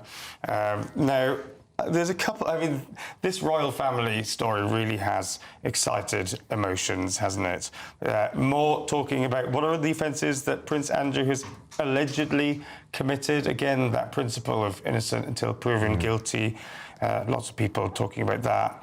And then Margaret Prest saying, I'd like to know why no action has been taken against Americans. That's another interesting perspective. Renee, you were talking about that, weren't you? This is really interesting. There's 3 British people so far that have been implicated: Mandelson, Ghislaine Maxwell and Andrew. And the list is huge of the people that were at this island, knew him, were at the parties. There will be people that have been at the parties with Andrew.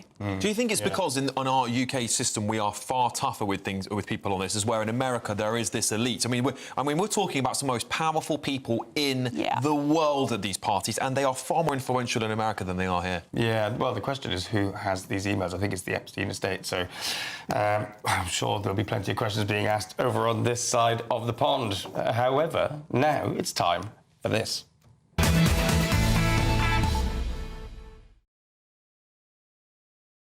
Yes, it's Bunch of Five. And based Europe first, what have you got for us? So a protest actually took place last Sunday where we saw the beautiful pink ladies and we also saw patriotic men come out and defending the rights for children. But the protest took a very, very quick turn and went from peaceful to just outright disgusting when a counter-protest allegedly threw urine at the protesters. Let's roll the clip. Oh, they're about to throw stuff away! Whoa, they're throwing bottles, they've arrested him! Now, the person who did this, disgusting, right? The person who did this was actually released on a warning. Now, my opinion on this is that if this was anyone on the right who did this, threw urine at the counter-protesters, they probably would have been jailed for 2 years, probably even 10 years. And I personally think that this person should have harsher consequences for throwing urine, because that could have been anything. That could have been acid, that could have been any, dangerous acidic chemicals.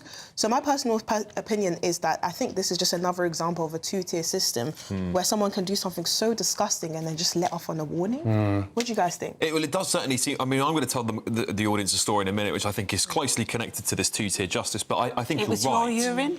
Well, no, it certainly wasn't me. Certainly wasn't me. I don't have that kind of behaviour, that animalistic behaviour. But again, it's another example of where, when the right do something, we throw the book at them. Just like the United Kingdom rally, we had the Prime Minister and everywhere lefty up in arms. But when 40 or so Palestine Action protesters, far lefties, were out doing it, you didn't hear a peep. It's this typical two-tier justice, isn't it? And the funny thing is that they continue to call people on the right the fascists, the violent thugs. Like they call us they call us the worst terms, and the only people that actually commit committing these disgusting acts like throwing urine is the people on the left. That's not. Yeah, Can you name one disgusting thing that's... I think it goes both ways. It just goes both ways. I'm actually quite sick of this whole left, right. It's just... It's just because you're straddling it and you get splinters in your bum. No, it is nonsense. I think both sides are guilty of doing a lot of reprehensible things. One thing you can say, it's made a splash. Of course they can't. Let's flush it from our memory for now. How long did you think about that? So West Streeting really excitedly this week announced that from now on, the morning after pill will be available to young women free at chemists. Now, currently, the way it stands is they either come to a GP, have a consult, we write a prescription, and they pay the £9.85, whatever it is, for their pill. If they go direct to a pharmacy, they pay £30, but now it's free. And I have a problem with this, because contraception is free.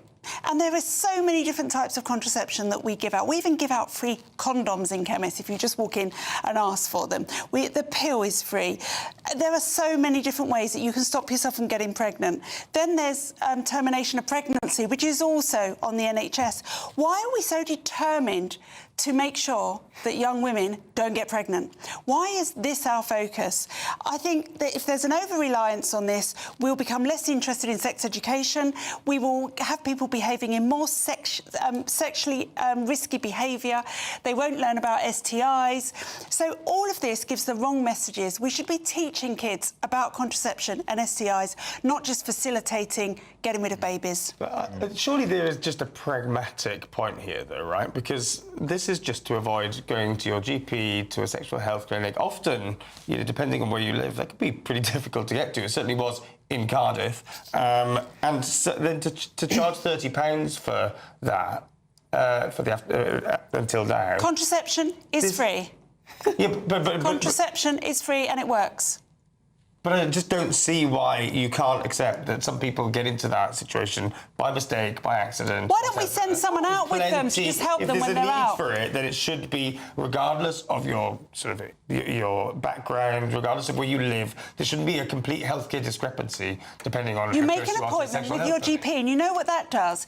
It alerts the GP that you actually maybe need some input and some help and some guidance. But this bypasses that. So again, you carry on... Yeah, can I just throw an alternative perspective there, because we talk about the Pakistani rape gangs quite a lot. Imagine how much that could be weaponised if they literally load up with these pills and then they give them to young girls and then there's no evidence of them being pregnant. I'm not saying that I want these young girls to ever be pregnant. We have to go through that. It's a safeguarding but you issue. can see how this could be weaponised, and I think there's a little bit of danger that young people will get addicted to these sorts of tablets. I also just think this is encouraging degeneracy. Let's be real, like young kids, they're very sexually active, so if they know something like that is available to them for free, they're going to do more things. And it's not just about having babies. Sometimes it's about STIs, STDs, and just all these different things that comes with having sex. That same argument has gone for plenty of contraceptives before this. That is a slippery slope indeed. Well, it isn't, because unwanted pregnancies are massively down, decade on decade. We've done a really good job.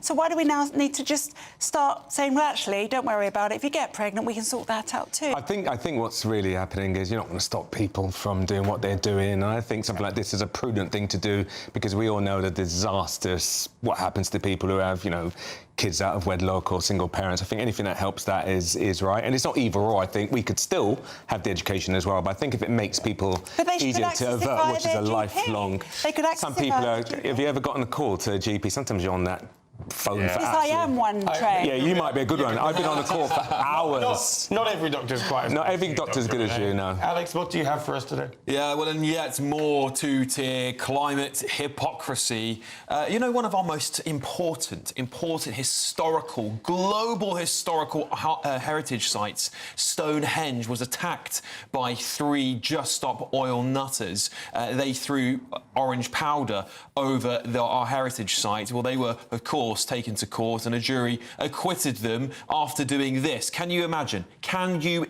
doing this to one of our most important and the world's most important heritage sites? They were acquitted, no punishment whatsoever. So next time you see them out doing similar things to all of our historical buildings, you can thank what should have been a tough justice, now gone completely skewed, because our justice system is just favouring the insane left.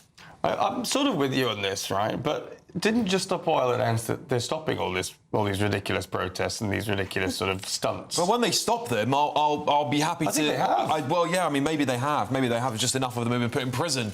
Like Extinction Rebellion. But it's just ridiculous, isn't it? I mean, the facts. I mean, a jury did acquit them, by the way. So I can't blame a judge here. It's a jury. The judge did guide them. Yeah. He did guide them in that.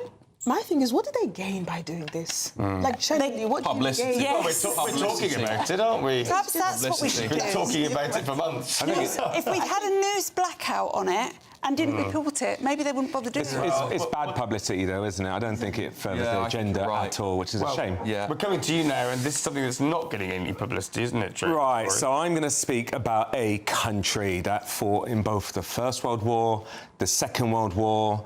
They answered the call when the mother country needed help, and they came over here on the ships. Obviously, Empire Windrush being the most famous of them all, contributed to this country for over hundreds of years, really. And all we gave them in their hour of utmost need is the paltry sum of £7.5 million.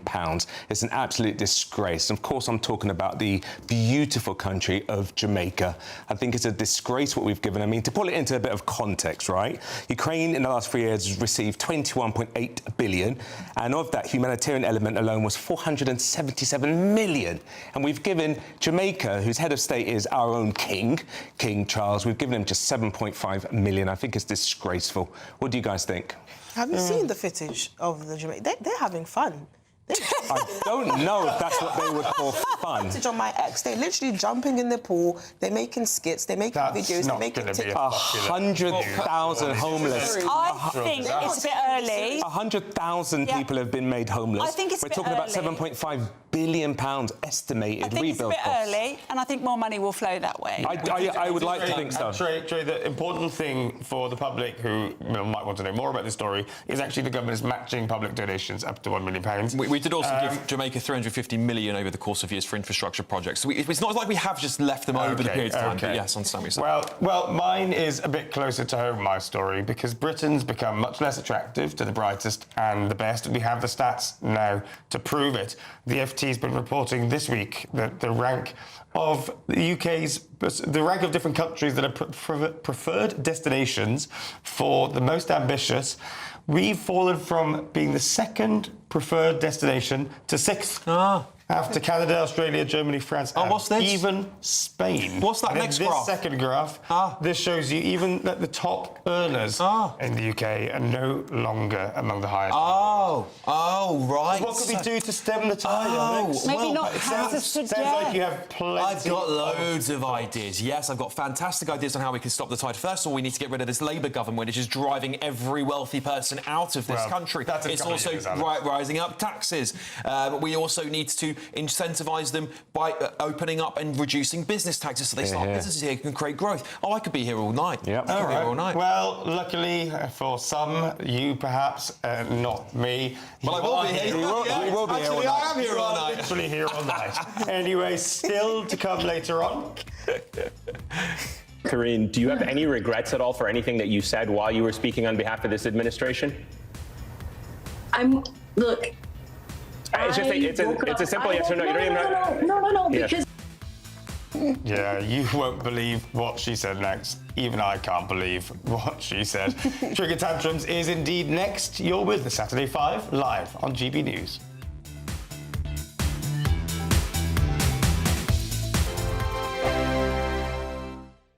Britain deserves a newsroom that puts the facts and your voice first. Well, and that's what you get on GB News. Lively debates, lively conversation. And we're not afraid to hold power to account.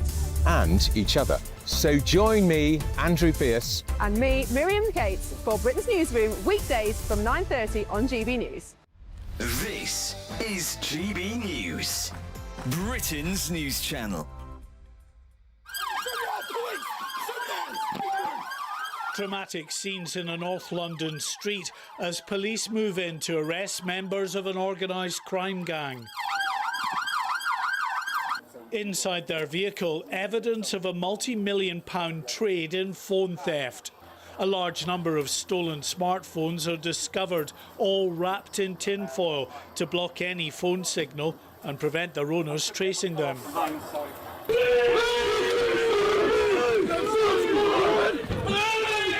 After a year-long investigation, Scotland Yard says it has now dismantled the criminal operation that they believe is responsible for smuggling more than 40,000 stolen smartphones over to China.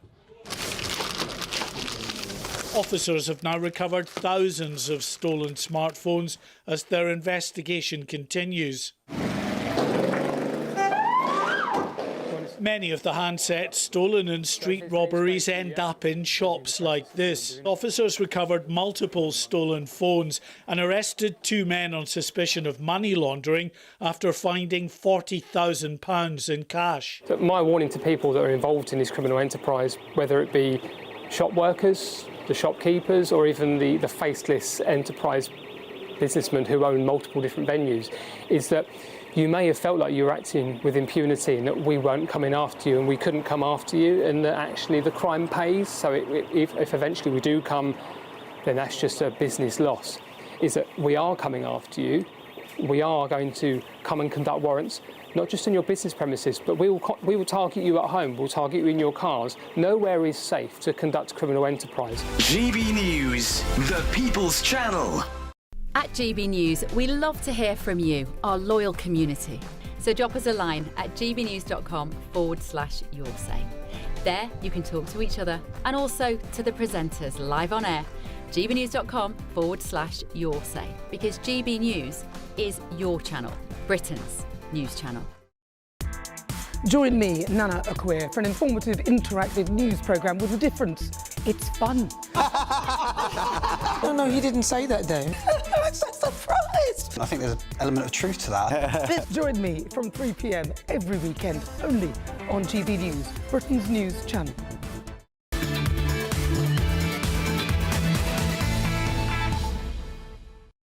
Yeah, welcome back to the Saturday 5. Apologies for that. I've been asking the panel how I've been doing, asking for praise. That's my problem. He's done brilliant. Not yours.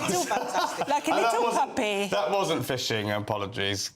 Anyway, moving on from me. Coming up from 8 p.m, it's Ask the 5, and we have been light on these, so please do send your questions in through gbnews.com/yoursay. But now, it's what you've all been waiting for. It's Triggered Tantrums. Now, some of you love this part of the show. I quite enjoy it when I get my say. It won't be in this hour, but we've got quite a lot to get through. Based, what's your Triggered Tantrum today? I'm so convinced that Stand Up to Racism loves to embarrass themselves. Like, they're committed to embarrassing themselves, because in this clip, you see what believes to be an Asian man in a balaclava reassuring a Stand Up to Racism protester that they are not on the same side. Roll the clip. There's no need for that. We're on the same side, bro. No, we're not. Yes, we are, bro.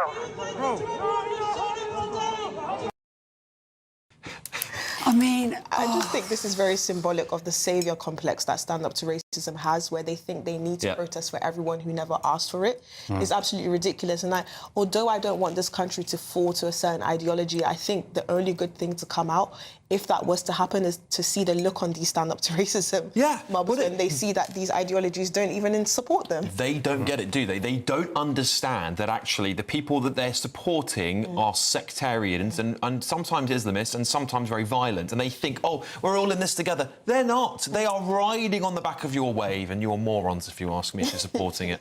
They're literally protesting their own demise. Interesting. Dr. Renee, what do you have for us? OK, so I picked up this clip in the week of the press secretary for President Biden, who was asked about her successes in that role. And I think let's just play it and see what we think. Karine, do you have any regrets at all for anything that you said while you were speaking on behalf of this administration? Look. It's a simple yes or no. No, because you're asking for a yes or no question. I want to put some context to it too. I woke up every day. I woke up every day very proud to be the White House press secretary. I woke up every day as a Black woman who is queer, who no one had ever seen someone like me at that podium standing behind that lectern. It was an honor and a privilege to have that job. And I did it to the best of my abilities. I mean, why do we need to know who she sleeps with? Because that's essentially what she just told us. We know she's black, we can see it. We don't need to know who she slept with. Just, did she do a good job or not? I mean, well done for getting the job, I agree. But honestly, why do these people have to actually debase everything about black people who are successful? Because they just make it all about race. And it's not just about race, it's about how good you should, and it should be a meritocracy. That's what everyone believes. And I speak to my friends and little brothers who are mixed race, and they say, I don't want to be judged on my skin colour, I want to be judged on my ability to do something. Honestly, I miss the days when you see black people being successful because they were actually talented. Yeah. Beyonce, Michael Jackson. It had nothing to do with race, but now everything is just colour, colour, colour, and I'm tired of it.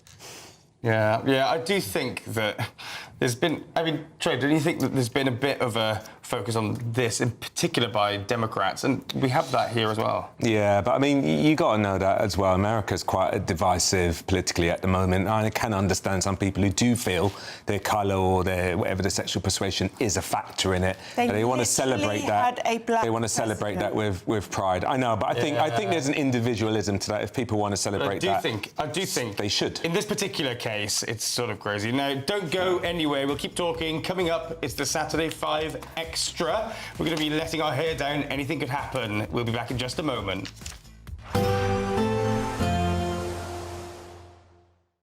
Today, clouds overhead. Total zen within. Boxed Solar sponsors the weather on GB News. Hello there, good evening. This is your latest GB News weather update provided by the Met Office.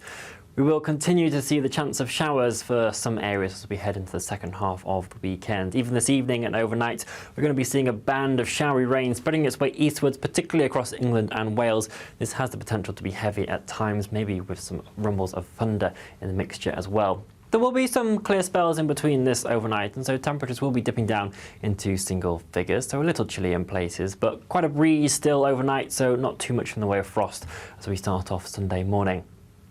A band of rain, though, will take its time to clear off the far southeast, so parts of England here will start off Sunday on quite a wet note. There'll be some brighter, sunnier spells coming in for areas further towards the west and north, but for the northwest of Scotland, we're going to see frequent showers beginning to push their way in right throughout the day. Again, heavy at times, rumbles of thunder and even some hail around in some of the heavier